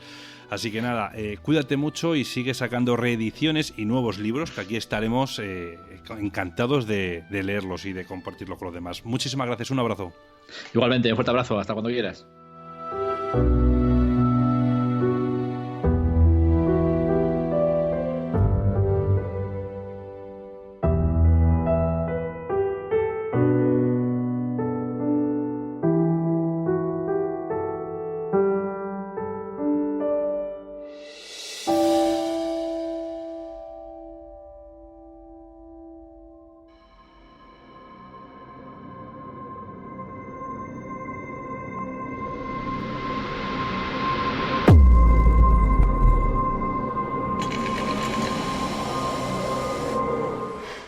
Pues llegó la hora ya de las noticias del misterio, y quién mejor que Javier para que nos las cuente, que además se le da genial contarnos estas historias. Así que nada, ¿qué tal, Javier? ¿Cómo estás? ¿Cómo has tenido esta semana? Hola, muy buenas, Víctor, ¿qué tal? Bueno, pues bien, no nos vamos a quejar. Todo, ya sabes, lo digo muchas veces y ya resulta repetitivo, pero cuando todo es normal, todo va bien. Bueno, con que tengas unas cervecitas, unas Coca-Colas, agua fresquita ahí en la nevera, yo creo que es por lo menos suficiente para cuando viene uno de trabajar o de la calle, refrescarse un poco por dentro. Vaya, esos pequeños placeres de la vida, ¿eh? Sí, placeres, y que están al alcance de cualquier mortal. No es el néctar de los dioses, ¿no? Así que... Pero bueno, Javier, es que hay que luchar de alguna manera con este odiado calor, como dijimos en el programa anterior. Pero bueno, es lo que hay y hay que asumirlo. Estamos en verano y hay que ir para adelante, Javier. ¿Qué le vamos a hacer? Ya vendrá nuestro querido invierno, no te preocupes. Así que nada. Lo ansío. Muy bien. Bueno, pues nada, Javier, cuéntanos, ¿qué nos tienes preparados para hoy?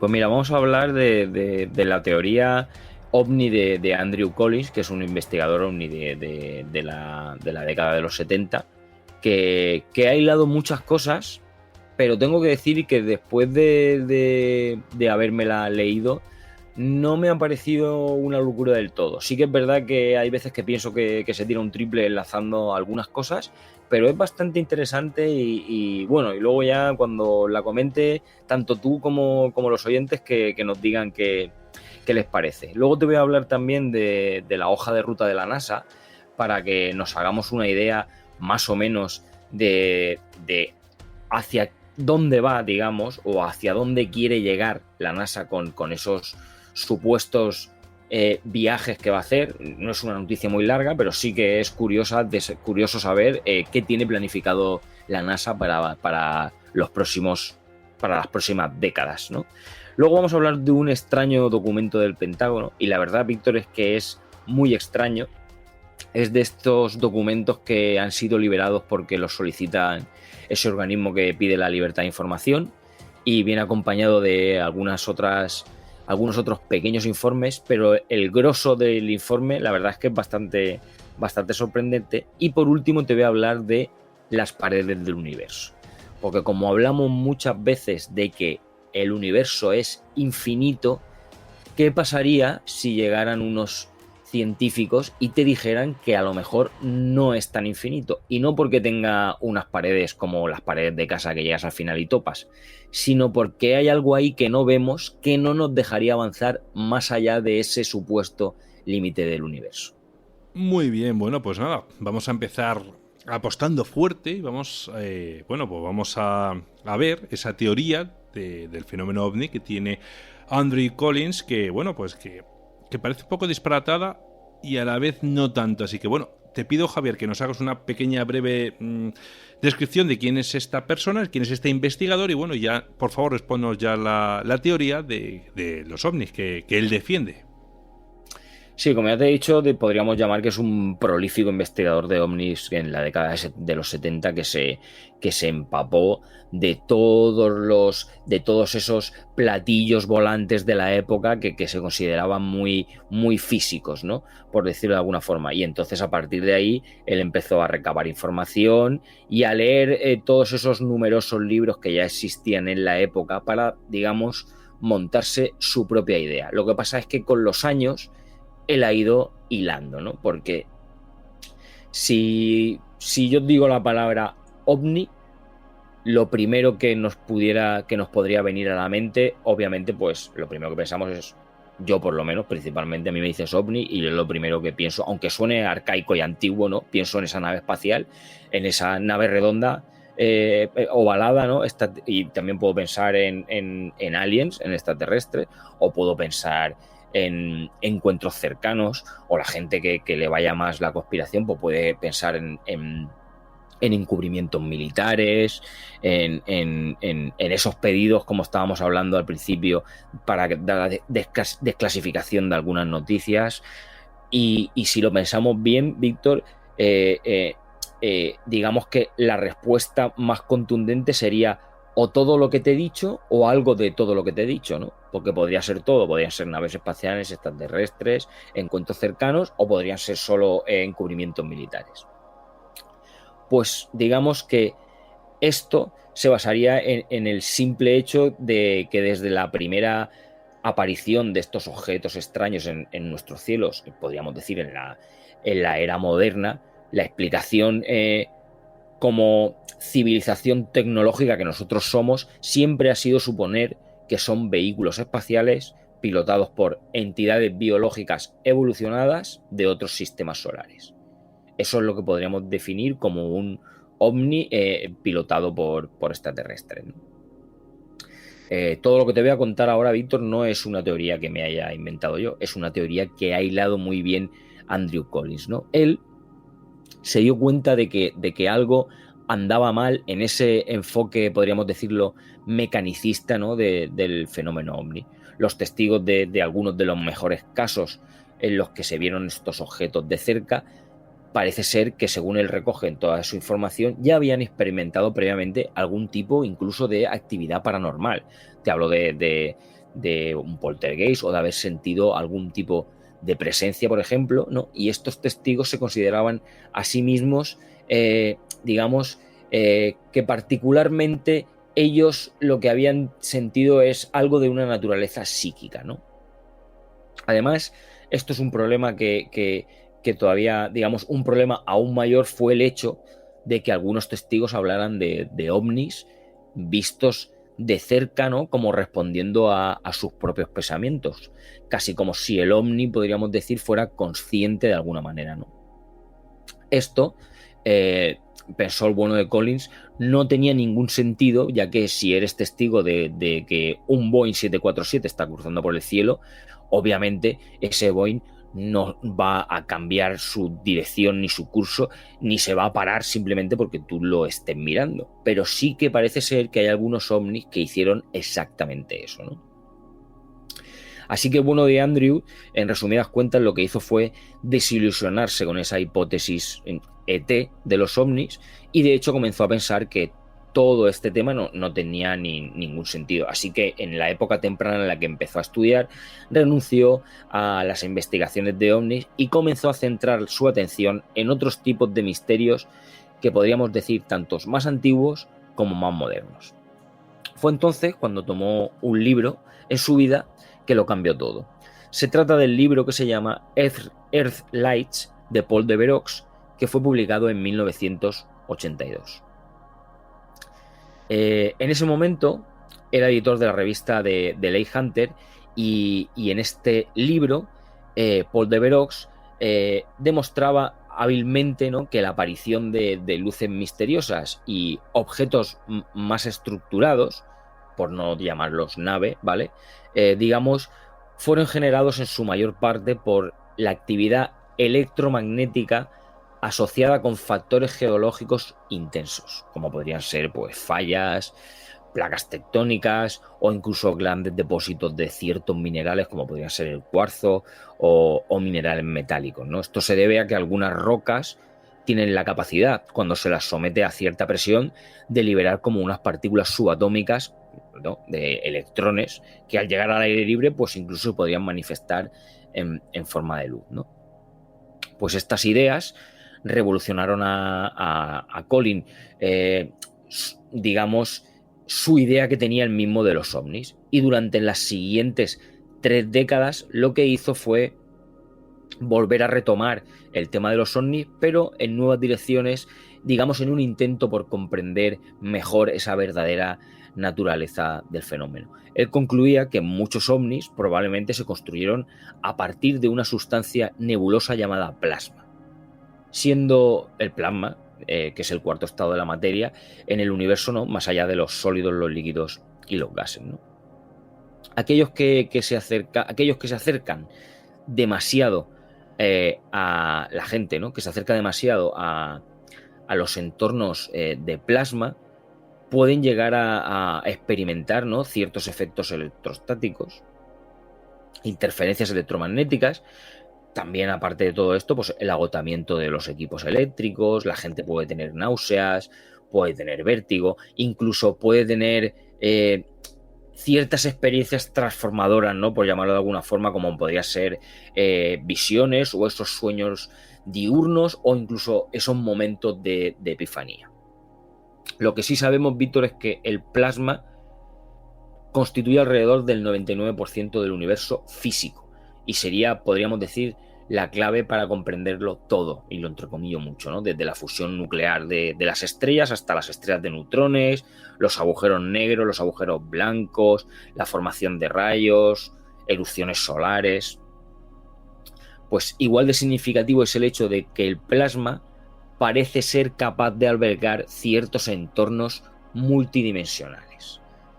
Lo que esto significa es que, digamos, en lugar de operar en 3 dimensiones de espacio y una dimensión de tiempo, ahora se cree que esos entornos de plasma utilizan 4 dimensiones de espacio. Si es ahí, significa que todos estos plasmoides, ¿no?, podrían actuar como un punto de acceso a un espacio dimensional superior, lo que podría sugerir una producción, digamos, de una distorsión menor en el tejido del espacio-tiempo. Así que el bueno de Collins propuso que algunas abducciones de ovnis o esos episodios de pérdida de tiempo podrían ser el resultado de que los perceptores, ¿no?, de que la gente que lo percibe estarían involucrados en tales experiencias porque ingresarían en entornos electromagnéticos fuertemente cargados y creados por estas construcciones de plasma. Al hacerlo, digamos que se le llevaría a esta gente que sufre estos episodios de pérdida de tiempo, se les llevaría fuera del espacio-tiempo normal, a lo que, según su teoría, digamos, sería en un entorno de 4 o múltiples dimensiones a una especie de universo burbuja que sería capaz de superponerse a nuestro propio universo de forma temporal. La interacción, digamos, bidireccional entre ese fenómeno y la mente humana crearía la impresión de que la persona o las personas que estén involucradas han entrado en una especie de reino aparte que, digamos, se adhiere a esas expectativas de lo que realmente creen que está pasando, ya sea la entrada a un vehículo extraterrestre o si hablamos en la época medieval, podría ser la casa de las hadas, ¿no? O si una persona es particularmente religiosa, pues el reino de los cielos, lo podemos llamar como queramos, ¿no? Pues tales experiencias dentro de estas realidades temporales, el bueno de Collins nos dicen que serían reales, entre comillas. Y luego, al salir de ese universo de la burbuja y volver a entrar en nuestro espacio temporal, ¿no? En el espacio temporal normal, se descubriría el afectado a sí mismo después de que hubieran pasado horas, días o incluso semanas.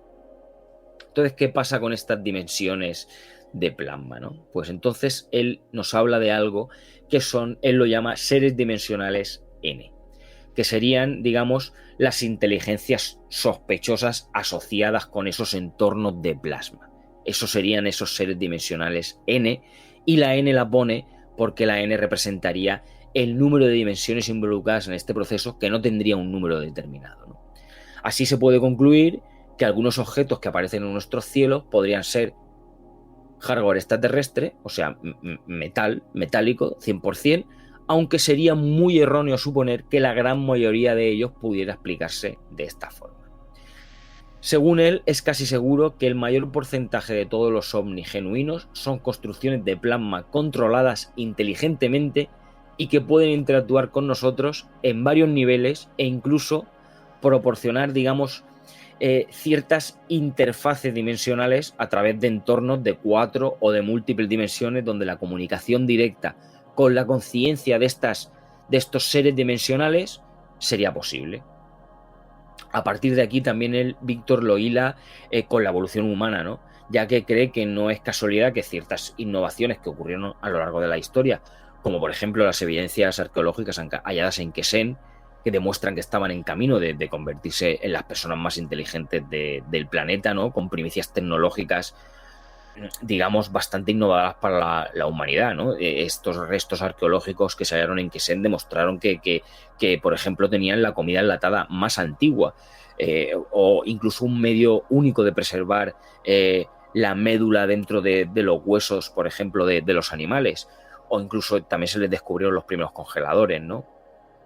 También se han hallado rasgos que presentaban algo como un nuevo método de utilizar cenizas de fuego para almacenar alimentos frescos y pieles de animales durante largos periodos de tiempo.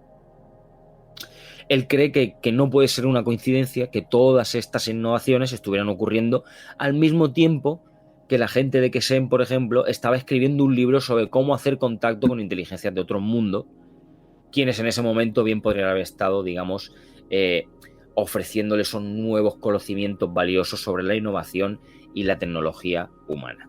Si todo eso es cierto y esos seres N utilizan esos entornos de plasma como una interfaz entre estos entornos multidimensionales, ¿no? Entonces, ¿cómo es posible que todo esto suceda, ¿no? ¿Cómo es posible que llegue y que se realice realmente? Pues ahí es cuando el bueno de Collins se nos va al entrelazamiento cuántico. Entrelazamiento cuántico, a grosso modo, Víctor, digamos que es la capacidad de las partículas gemelas para poder retener un enlace directo e instantáneo, sin importar cómo de lejos estén unas de otras. ¿Qué quiero decir con esto, no? Digamos que hablamos de esas partículas que podrían estar, dicho a grosso modo para que quede bien claro, como en dos lugares a la vez sin estarlo, ¿no? Son sistemas complejos de partículas que están entrelazadas y que pueden crear esos patrones de actividad en un sitio y que se repiten en otro que está muy lejos sin que haya ningún tipo de conexión directa entre los dos, ¿no?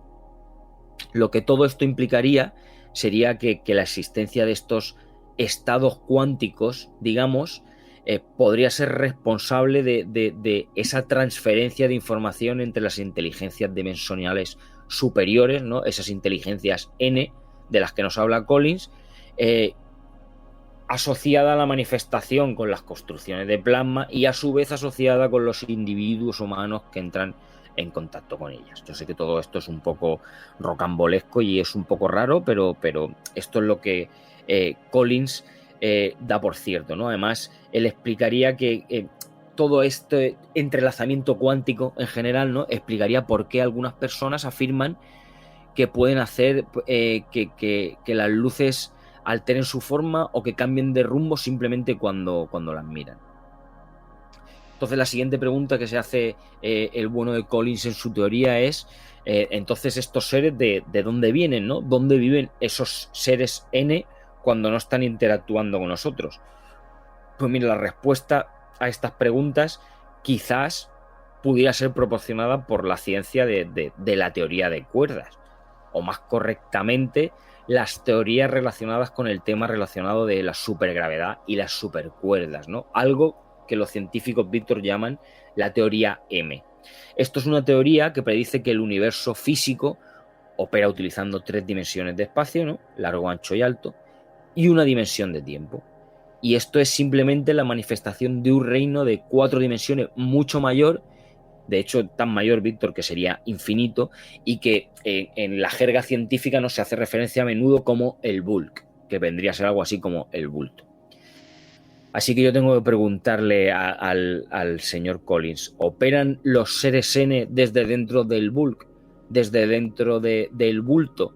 Pues el señor Collins nos dice que si este es su reino, entonces ellos podrían descender de sus enormes multidimensiones a este espacio tridimensional utilizando el plasma como puerta de enlace y hacer así un entrelazamiento con un medio para comunicarse e incluso manipular formas de vida en la Tierra. Yo me parece muy bien hilado las cosas como son, Víctor, porque al final ha hilado todo, no científicamente, pero casi científicamente, utilizando todas las últimas teorías que existen hoy en día, pero sí que es verdad que es un poquito farragoso. Y todo esto, Víctor, que os he contado es un resumen de...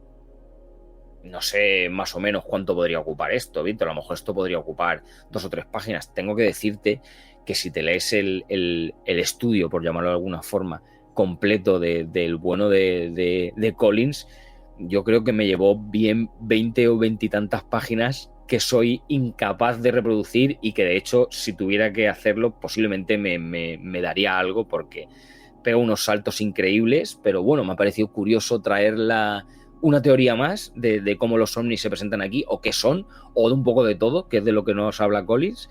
Y bueno, que a partir de aquí ya que los oyentes piensen como es lo suyo, cada uno terminar pensando lo que quiera.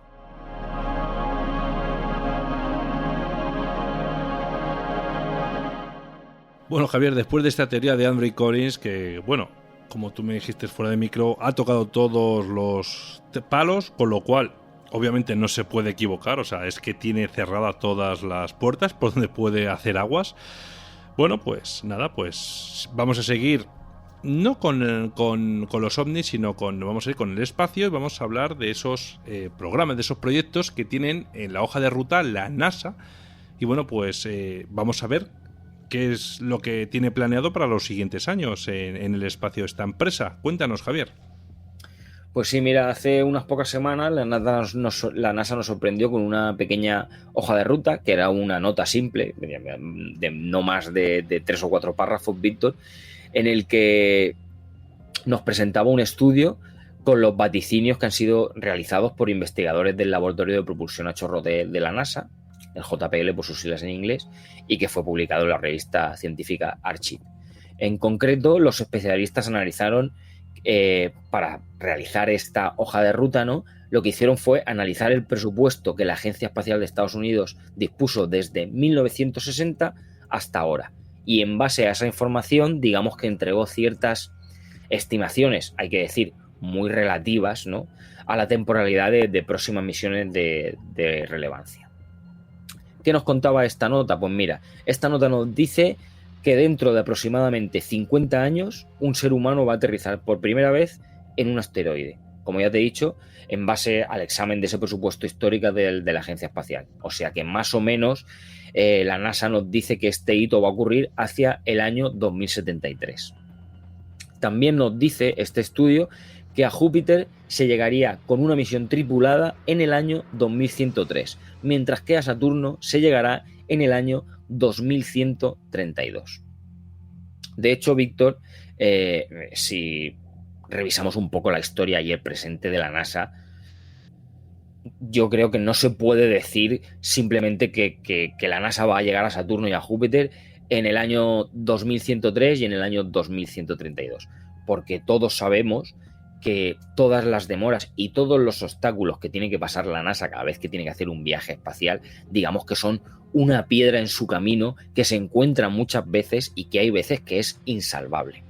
El ejemplo más reciente, para muestrar un botón, ¿no? Digamos que tenemos que recordar, si echamos la vista atrás, Víctor, que la agencia ya tenía previsto lanzar la misión de regreso a la Luna en 2024. Pero tengo que decirte que al poco tiempo ellos mismos se dieron cuenta de que la misión Artemis 3, dirección a la Luna, no va a poder ser lanzada antes del año 2025. Es más, hay otros investigadores que incluso son menos optimistas y hablan de vuelos para como muy pronto el año 2026. Así que bueno, está bien como tirar una moneda al aire, ¿no? No, tampoco tirar una moneda al aire está mal dicho, ¿no? Porque al final se han basado en datos estadísticos en los que ellos creen que el presupuesto les va a dar para hacer esos viajes en la época, porque creen que la tecnología también va a crecer exponencialmente de aquí a esos años. Pero bueno, no está de más saber que por lo menos ya lo tienen en mente, aunque sí que tengo que decir que lo que más me chirría de esta pequeña nota publicada en la revista Archive es esos 50 años que va a tardar el ser humano en pisar un asteroide. Yo creo que esa es la única que realmente podemos ver incluso antes, cuando últimamente ya hablamos mucho de esas misiones que van a ser enviadas para intentar destruir o para intentar desviar esos asteroides que realmente representen un peligro para la Tierra. Yo creo que antes de enviar esas pruebas, antes no, tampoco porque en pocos años ya quieren hacer estas pruebas, pero antes de que eso se pueda llegar a hacer a gran escala, yo creo que el ser humano sí que visitará algún asteroide.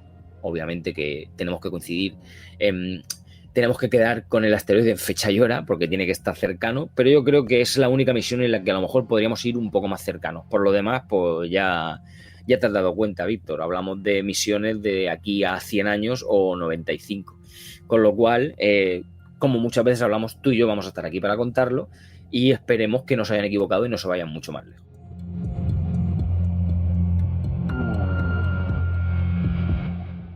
Y ahora nos vamos a ir con un extraño documento que a petición del público, por decirlo de alguna manera, bueno, pues el Pentágono lo ha desclasificado.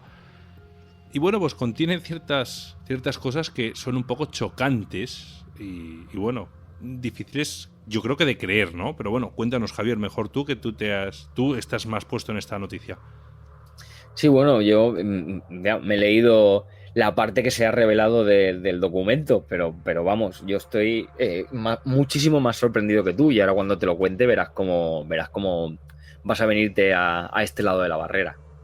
Mira, una serie de documentos secretos del Departamento de Defensa de Estados Unidos, lo sabemos, con sede en el Pentágono, pues mira, dan cuenta de un supuesto encuentro entre una mujer y un objeto volador no identificado que habría terminado en el embarazo de esta mujer.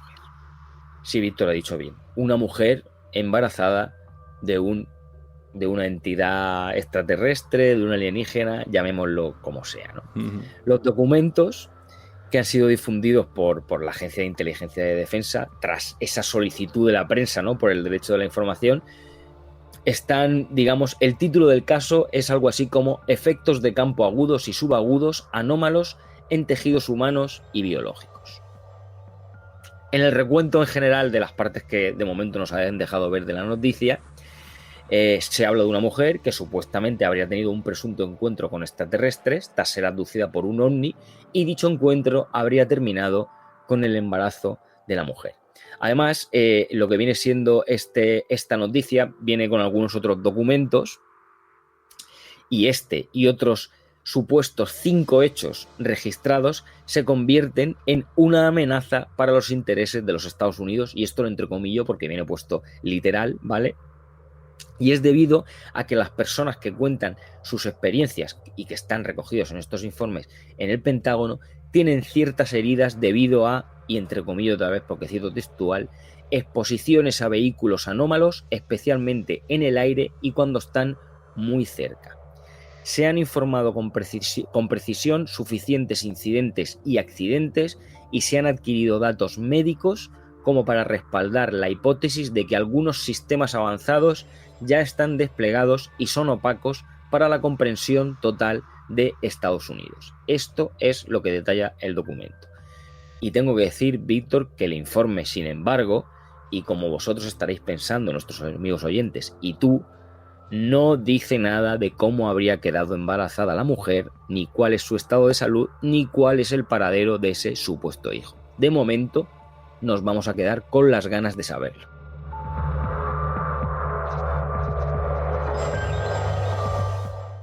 Bueno, pues ahora nos vamos con la cuarta noticia, que nada tiene que ver con hijos extraterrestres ni nada raro como en la anterior noticia, y nos vamos con esos límites que siempre hemos creído que ese universo siempre es infinito, y ahora resulta que han descubierto que no es tan infinito, o que bueno, que tiene ciertas barreras o paredes que delimitan una zona de otra. Así que cuéntanos, Javier, ¿qué han descubierto en estas paredes del universo?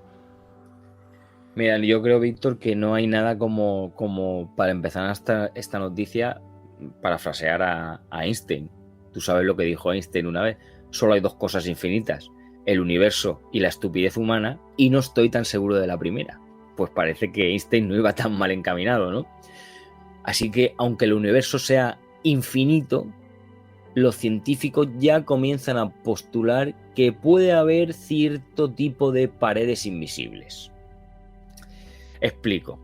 Según el consenso científico general, el universo se mueve por 4 fuerzas fundamentales: el electromagnetismo, la gravedad, la fuerza fuerte y la fuerza débil. Pero digamos que estas 4 únicas fuerzas fundamentales no serían suficientes para explicarlo absolutamente todo, como por ejemplo podría ser el comportamiento de la materia oscura. Digamos que ahí podría caber una quinta fuerza, y aquí es donde entran esas paredes invisibles. Además de esas 4 fuerzas, la teoría estándar del universo, que es conocida como el modelo Lambda de materia oscura fría, postula que existirían hasta 3 componentes fundamentales en el cosmos, ¿vale? La energía oscura, digamos que con esa constante cosmológica Einstein explicaba la relatividad general, ¿no? La materia oscura fría, que serían partículas de movimiento lento, que no emiten radiación, y la materia convencional que todos conocemos. Según este modelo, las galaxias enormes como la Vía Láctea, ¿no?, surgieron de la fusión de otras galaxias más pequeñas, y el universo se organiza en galaxias anfitrionas como la nuestra y otras más pequeñas que quedan atrapadas por su fuerza gravitacional y entran en una órbita aparentemente caótica, ¿no? Eso es lo que hasta ahora tenemos más o menos claro, ¿no? Pero las observaciones reales han encontrado que o la realidad está fallando o lo que falla es la teoría, Víctor. En lugar de órbitas, estas órbitas impredecibles, las últimas observaciones lo que han encontrado es que las galaxias más pequeñas pueden formar una especie de discos delgados que giran alrededor de las galaxias anfitrionas con la misma regularidad que podría girar un satélite. Esto, que podría parecer una tontería, tengo que decirte que pone cabeza abajo el mejor modelo cosmológico del que disponemos para entender el cosmos, su estructura a gran escala y la expansión del universo. Mira, el astrofísico Anish Naik y la especialista en física de partículas, que se llama Claire Burrage, de la Universidad de Nottingham, creen que han encontrado una respuesta que podría tener la solución. ¿Y cómo se llama?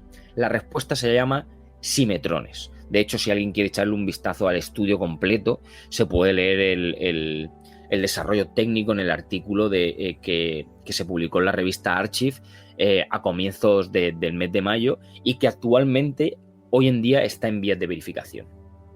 Pero bueno, me he quedado por los simetrones. Los simetrones serían, digamos, un nuevo componente fundamental del universo y que sería el causante de esa quinta fuerza del cosmos. Se trataría de una fuerza fundamental, porque es una fuerza mediada por una nueva partícula, de la misma manera que la fuerza electromagnética está mediada por el fotón. De momento, hay que decir, Víctor, que es una fuerza hipotética, ¿no? Puesto que digamos que se postula como explicación de esas órbitas anómalas de la galaxia. Pero si la explicación al final resulta que es satisfactoria, ¿no? Que se da por buena. Y hay que decir, Víctor, que por lo que he podido echar un vistazo y sin entender yo mucho, obviamente, no según he podido leer de otros científicos, no hay por qué no darla por buena. Esos simetrones lo que podrían estar haciendo es generar una fuerza desconocida que crea ciertos límites invisibles en el espacio y que serían esas paredes invisibles que los científicos han llamado las paredes de dominio. Los simetrones podrían existir en distintos estados, formando esas paredes de dominio entre ellos, que a su vez provocaría que las galaxias más pequeñas formaran esos discos alrededor de sus anfitrionas, como podrían ser los anillos de Saturno. Sí que es verdad que aún quedan muchas preguntas y comprobaciones antes de que esta hipótesis de Nike y Burrage se incorpore al consenso científico, pero acudiendo a lo que hablamos la semana pasada en el programa anterior, Víctor, del telescopio James Webb, a lo mejor el telescopio James Webb nos da esas nuevas observaciones e informaciones que fortalezcan esta teoría o la descarten. De momento la van a someter a pares, que ya sabes, es comprobarlo por otro tipo de científicos con los datos que les han dado este estudio, a ver si ellos llegan a la misma conclusión, y con un poco de suerte el James Webb nos enseñará algo, nos enseñará quizás esas paredes que no están ahí al final del universo. Esperemos que con el tiempo tanto lleguemos a esclarecer la explicación, tanto si puede ser como si no, o a ver si el James Webb nos enseña algo de esas paredes que podrían existir al final. Bueno, como siempre, Javier, decimos, el espacio, mira que conocemos más que nuestro propio planeta, ¿no? Algunos sitios, como por ejemplo el océano, bueno, pues siempre nos sorprende con algo, y en este caso, bueno, pues nos sorprende obviamente con temas o términos que para el común de los mortales, entre los cuales me incluyo yo, hay algunos que no terminamos de comprender, pero es lógico, no somos científicos, pero aún así no dejamos de asombrarnos, ¿no? Por estos avances que, bueno, que al final vemos que, bueno, que realmente sí que a mi modo de ver, ¿no, Javier? El universo es infinito, pero es realmente infinito porque no se conocen realmente un poco hasta dónde está hasta dónde llega su expansión, por decirlo de alguna manera. Pero porque al final sí que hay pequeñas barreras, pero son barreras al fin y al cabo invisibles, como bien has dicho, y por supuesto, o sea, aunque es como por ejemplo, ¿no? Como hablamos tú y yo fuera de micro, es como el aire y el agua, que está claro que están separados, pero no por eso significa que sea infinita la profundidad, por ejemplo, ¿no? Si partimos desde el cielo.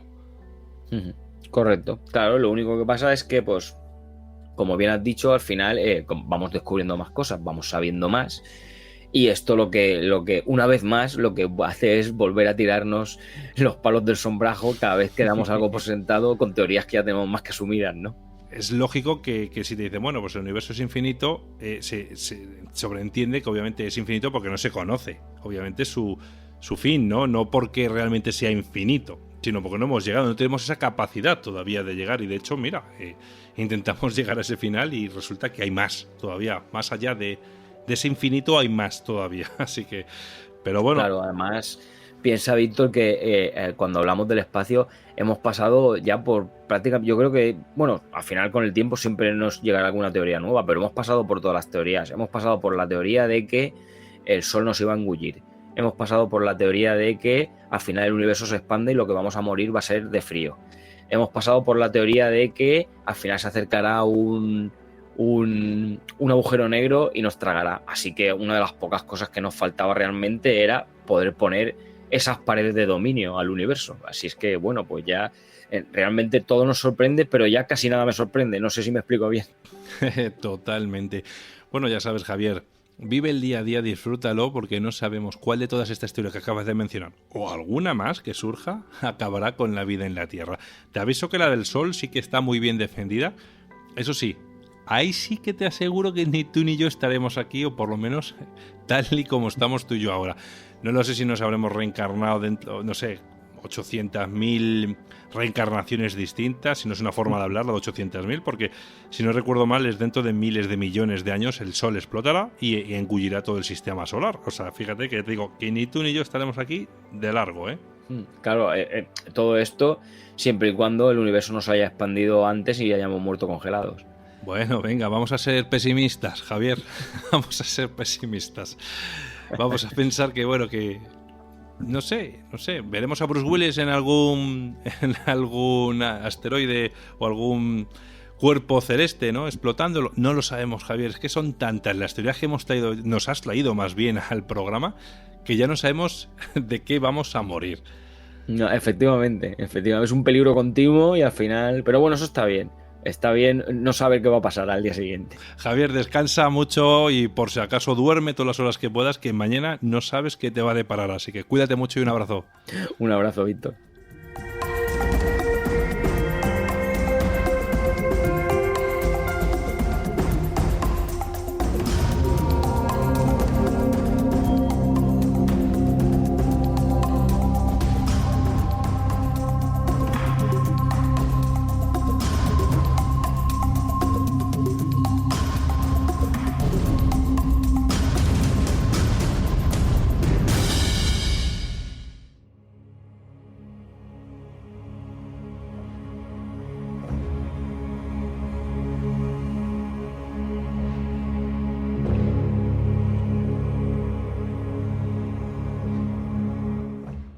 A continuación tendremos a un viejo amigo, de nuevo por el programa, que, bueno, escribe sobre temas muy interesantes relacionados con la historia, con los misterios, y acaba de aterrizar de sus vacaciones para compartir con nosotros su último trabajo de la conocida colección de enigmas misteriosos e inexplicables de la editorial Sierra de Dragón.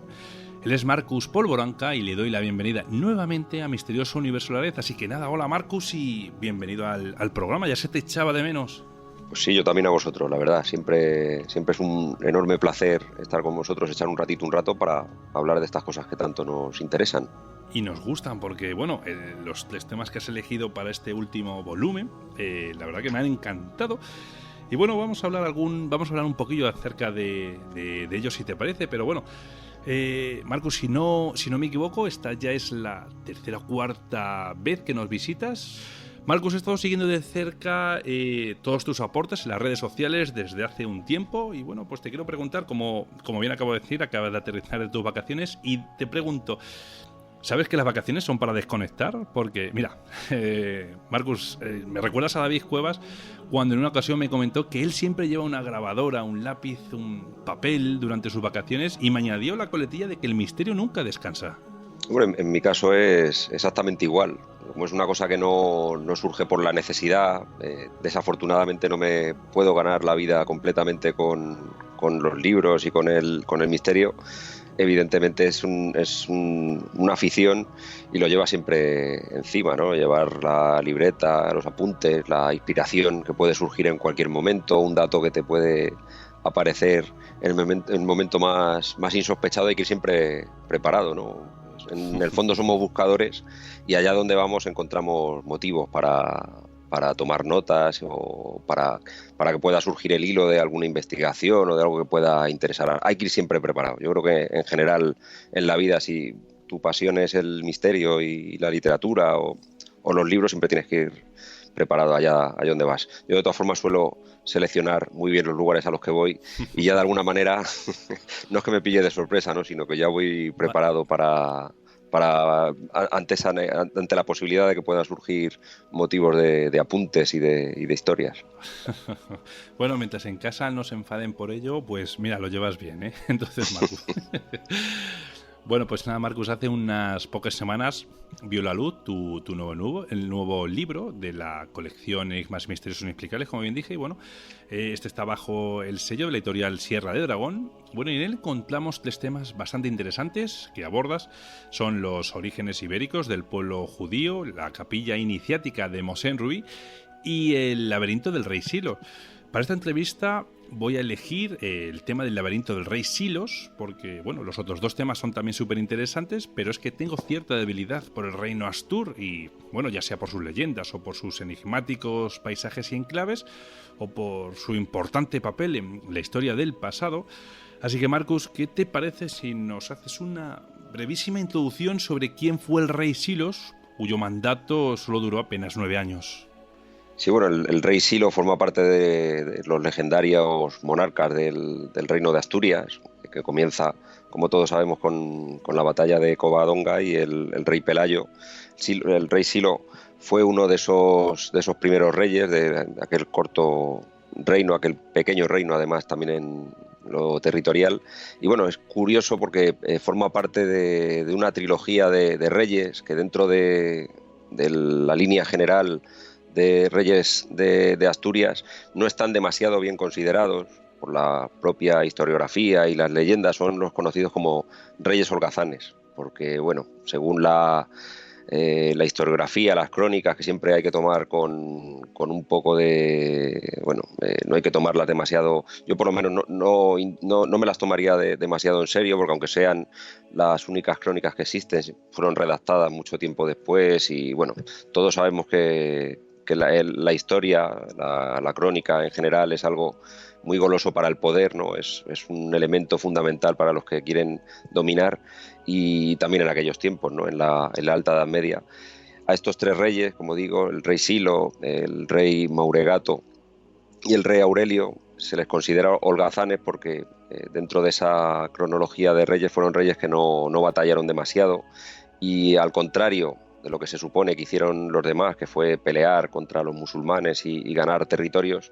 En el caso de estos reyes no ocurrió así, o insisto, por lo menos las crónicas nos dicen que no se hizo así. Yo creo que precisamente por eso, ¿no? Por esa mala fama, me resultan mucho más interesantes que los demás, y en el caso del rey Silo, además, muchísimo más aún, porque es de los pocos de aquel periodo de los que quedan supuestos restos, ¿no? El rey Silo, dentro de lo que nos cuentan las crónicas que hizo, fue cambiar la capital del reino de Asturias, pasarla de Cangas de Onís, que era donde había estado desde el reinado de Pelayo, hasta Pravia, ¿no?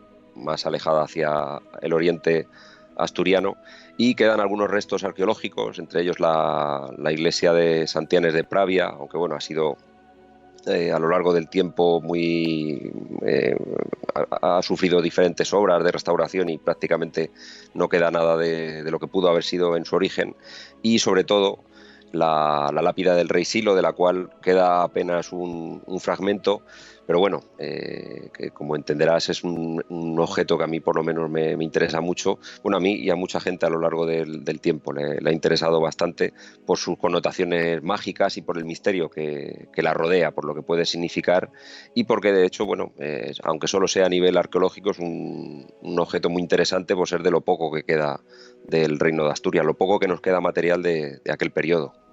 Así es, o sea, nos has hablado, bueno, de esta piedra del laberinto del rey Silos, que además fue encontrada por Juan Menéndez Pidal, que es un historiador que la encontró en el año 1975, si no recuerdo mal, en la iglesia de San Juan de Santianes, en Pravia. Y bueno, este objeto, que es una piedra que forma parte de este laberinto, que ha entusiasmado a muchos investigadores. Y Marcus, este tipo de objetos, este tipo de cuadrados mágicos, mandalas también son llamadas, pone al límite el ingenio de matemáticos. ¿Desde cuándo se tiene constancia que utilizaban este tipo de pictogramas, por decirlo así? Bueno, tal cual como es el laberinto del rey Silo, en realidad el nombre que recibe, el nombre que le debemos dar es inscripción laberíntica, ¿no? Es una lápida, está dividida en 15 casillas verticales por 19 horizontales, tiene una S en el centro, en la casilla central, y a partir de esa S se va desplegando la frase. El rey Silo lo hizo en latín: Silo princeps fecit. Es como dice, bueno, algunos investigadores lo comparan a los cuadrados mágicos, aunque realmente no es exactamente un cuadrado mágico, y otros, como Juan García Atienza, yo creo que muy acertadamente lo comparan con los mandalas, ¿no? Por esa S central y el hecho de que la frase se despliegue en todos los sentidos. Los cuadrados mágicos, que es con lo que se le compara por el parecido que puede tener, bueno, tienen una antigüedad enorme. Los primeros que hay documentados se dan en la antigua China, en torno al, te hablo de memoria, pero creo que es el siglo VI antes de Cristo. Posiblemente los hubiera antes, ¿no? Porque sabes que la cultura china es muy, muy, muy antigua y bueno, de hecho ha habido periodos en los que se destruyó todo lo que había para, bueno, cosas de estas que hacen los poderosos en ocasiones, no solamente en la antigua China. Pero bueno, en la época del rey Silo, no concretamente en la época, pero un poco después, curiosamente cuando empiezan a escribirse también las crónicas, ya en el reinado de Alfonso III el Magno, sí que parece ser que eran muy, muy habituales, ¿no? Y de hecho Alfonso III el Magno se sabe que en alguno de los libros de su biblioteca aparecía un cuadrado muy parecido al del rey Silo como ex libris, ¿no? Como la firma que ponía, la marca que ponía a los libros que le pertenecían.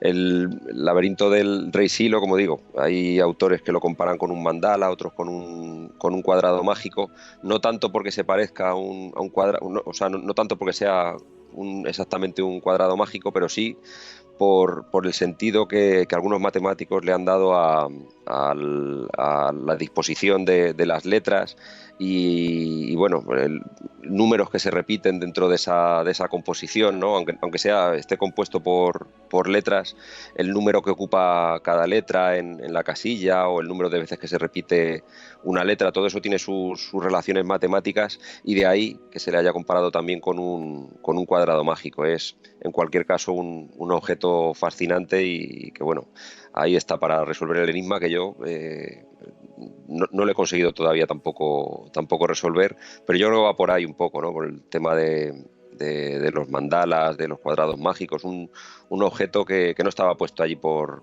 casualidad y que seguramente tenía su sentido místico, digamos, su sentido mágico también.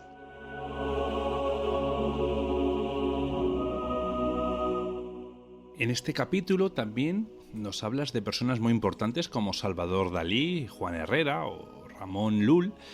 Estos tres personajes tenían en común su interés por las matemáticas, por la figura del cubo y, por supuesto, por el laberinto del rey Silo. ¿Cuál es su teoría con respecto a este misterio, Marcus?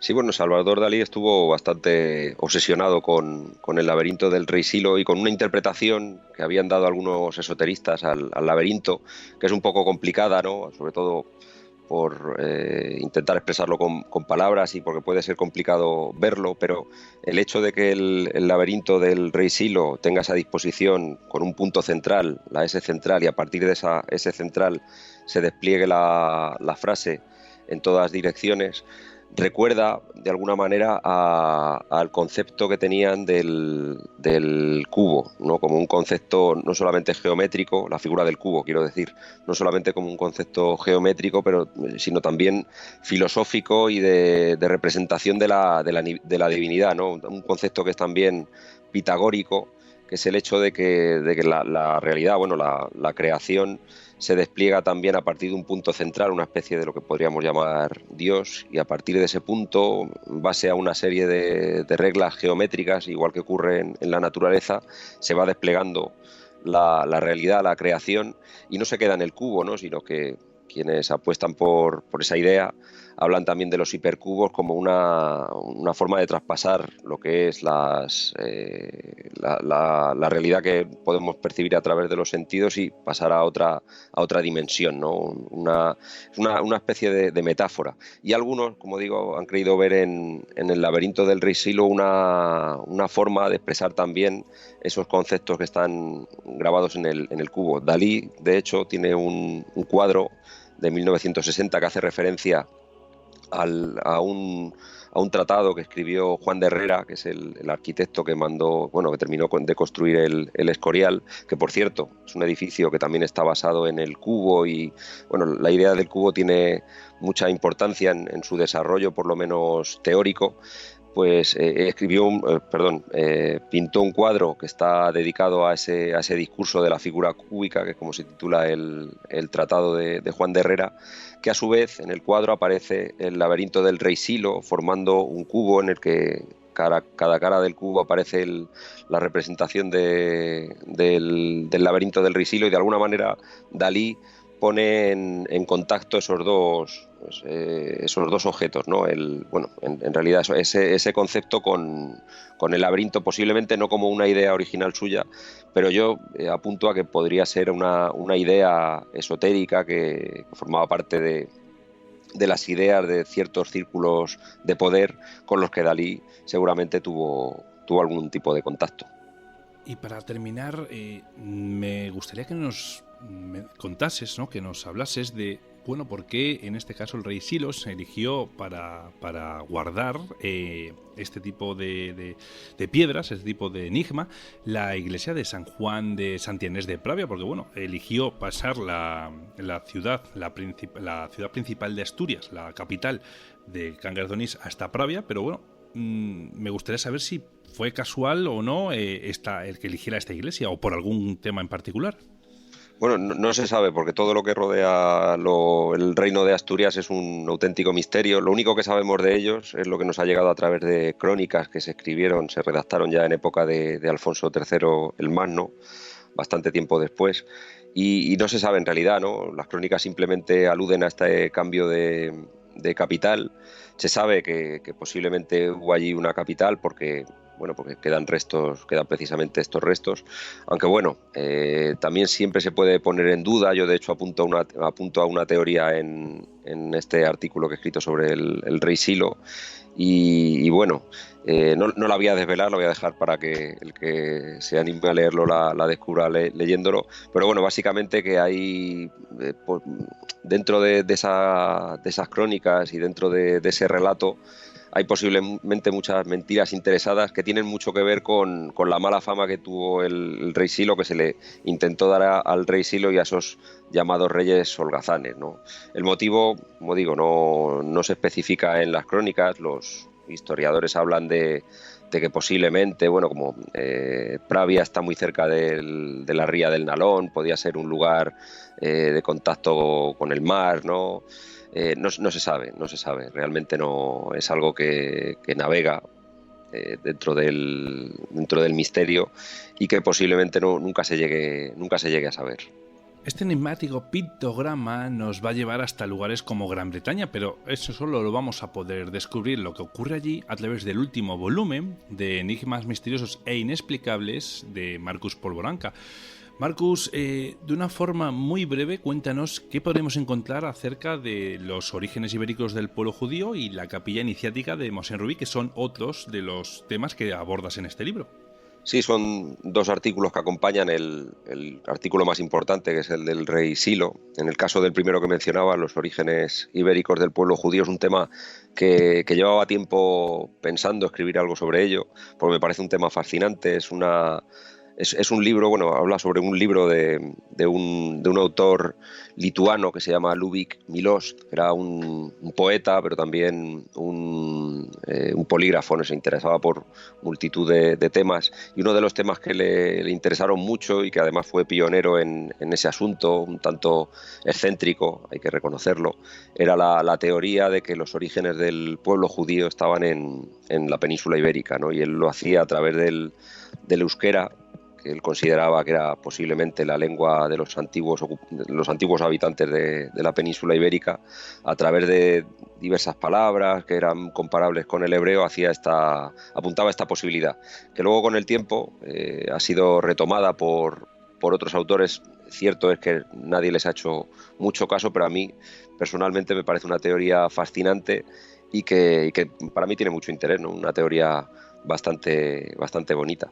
Y el segundo artículo, el otro artículo que acompaña al que dedico al laberinto del rey Silo, es la capilla iniciática de Mosén Rubí, que es un artículo sobre un edificio muy singular, muy interesante, que hay en la ciudad de Ávila, que es un edificio gótico, de estilo gótico del siglo XVI, y que bueno, es fascinante, ¿no? A lo largo de los siglos ha interesado a mucha gente y particularmente a los que estamos interesados en el mundo del misterio, porque está lleno de símbolos extraños que a muchos les recuerda a la masonería. Y bueno, está ese misterio que encierra el edificio, el hecho de que un edificio tan antiguo, ¿no? Como digo, de estilo gótico del siglo XVI, pudiera contener ya elementos que posteriormente han servido a los masones en la masonería para bueno, decorar también sus edificios, ¿no? Hay un enigma, un edificio que merece mucho la pena ver y bueno, al que dedico unas páginas porque me parece interesante y que merece la pena conocerlo. Muy bien, bueno, pues una vez más te pido dónde o cómo podemos hacernos con uno de los ejemplares de tu colección. Se puede adquirir a través de Amazon, en digital y en papel. Bueno, el enlace directo lo pueden encontrar en mi página web, en lasierradeldragón.es, la página de la editorial, o a través de algunas librerías con las que trabajo, son Alzofora en Alcorcón, Hoja Blanca en Toledo, Liberbodega de Andrés en Segovia, y bueno, espero que pronto, poco a poco, vayan sumándose muchas más, pero sobre todo a través de esos canales. Muy bien, del ejemplar que hoy nos has hablado es el volumen número 14, según veo en la portada. Entonces, ¿podemos hacernos con ejemplares anteriores? Sí, están todos a la venta. Bueno, están a la venta los 3 últimos, que fueron ya los que aparecen con el formato moderno de la revista, que es una revista ya un poco más amplia. A partir del número 12, esos 3 últimos están todos disponibles en Amazon. Perfecto, pues nada, pues Marcus, una vez más te doy las gracias por compartir con nosotros tu trabajo y estoy seguro de que pronto nos volverás a sorprender con más trabajos y aquí estaremos impacientes por escucharlos. Un abrazo, cuídate mucho. Un abrazo muy fuerte, muchísimas gracias.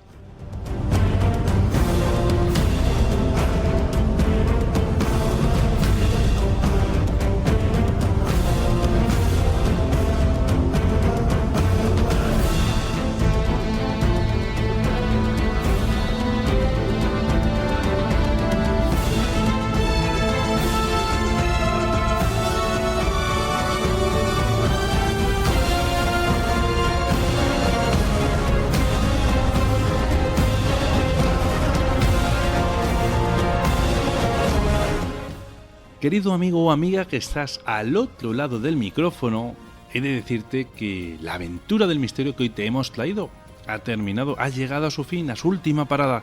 Así que esperamos y deseamos que te haya gustado. Y si ha sido así, por favor, darle al like, ayúdanos a compartir este programa con tus amigos a través de tus redes sociales, tus conocidos, compañeros del trabajo, lo que estimes, pero ayúdanos con esto de compartir, por favor, porque nos ayudas muchísimo. Y nada, te deseo una muy buena semana y nos vemos en el próximo programa, como siempre. Un abrazo.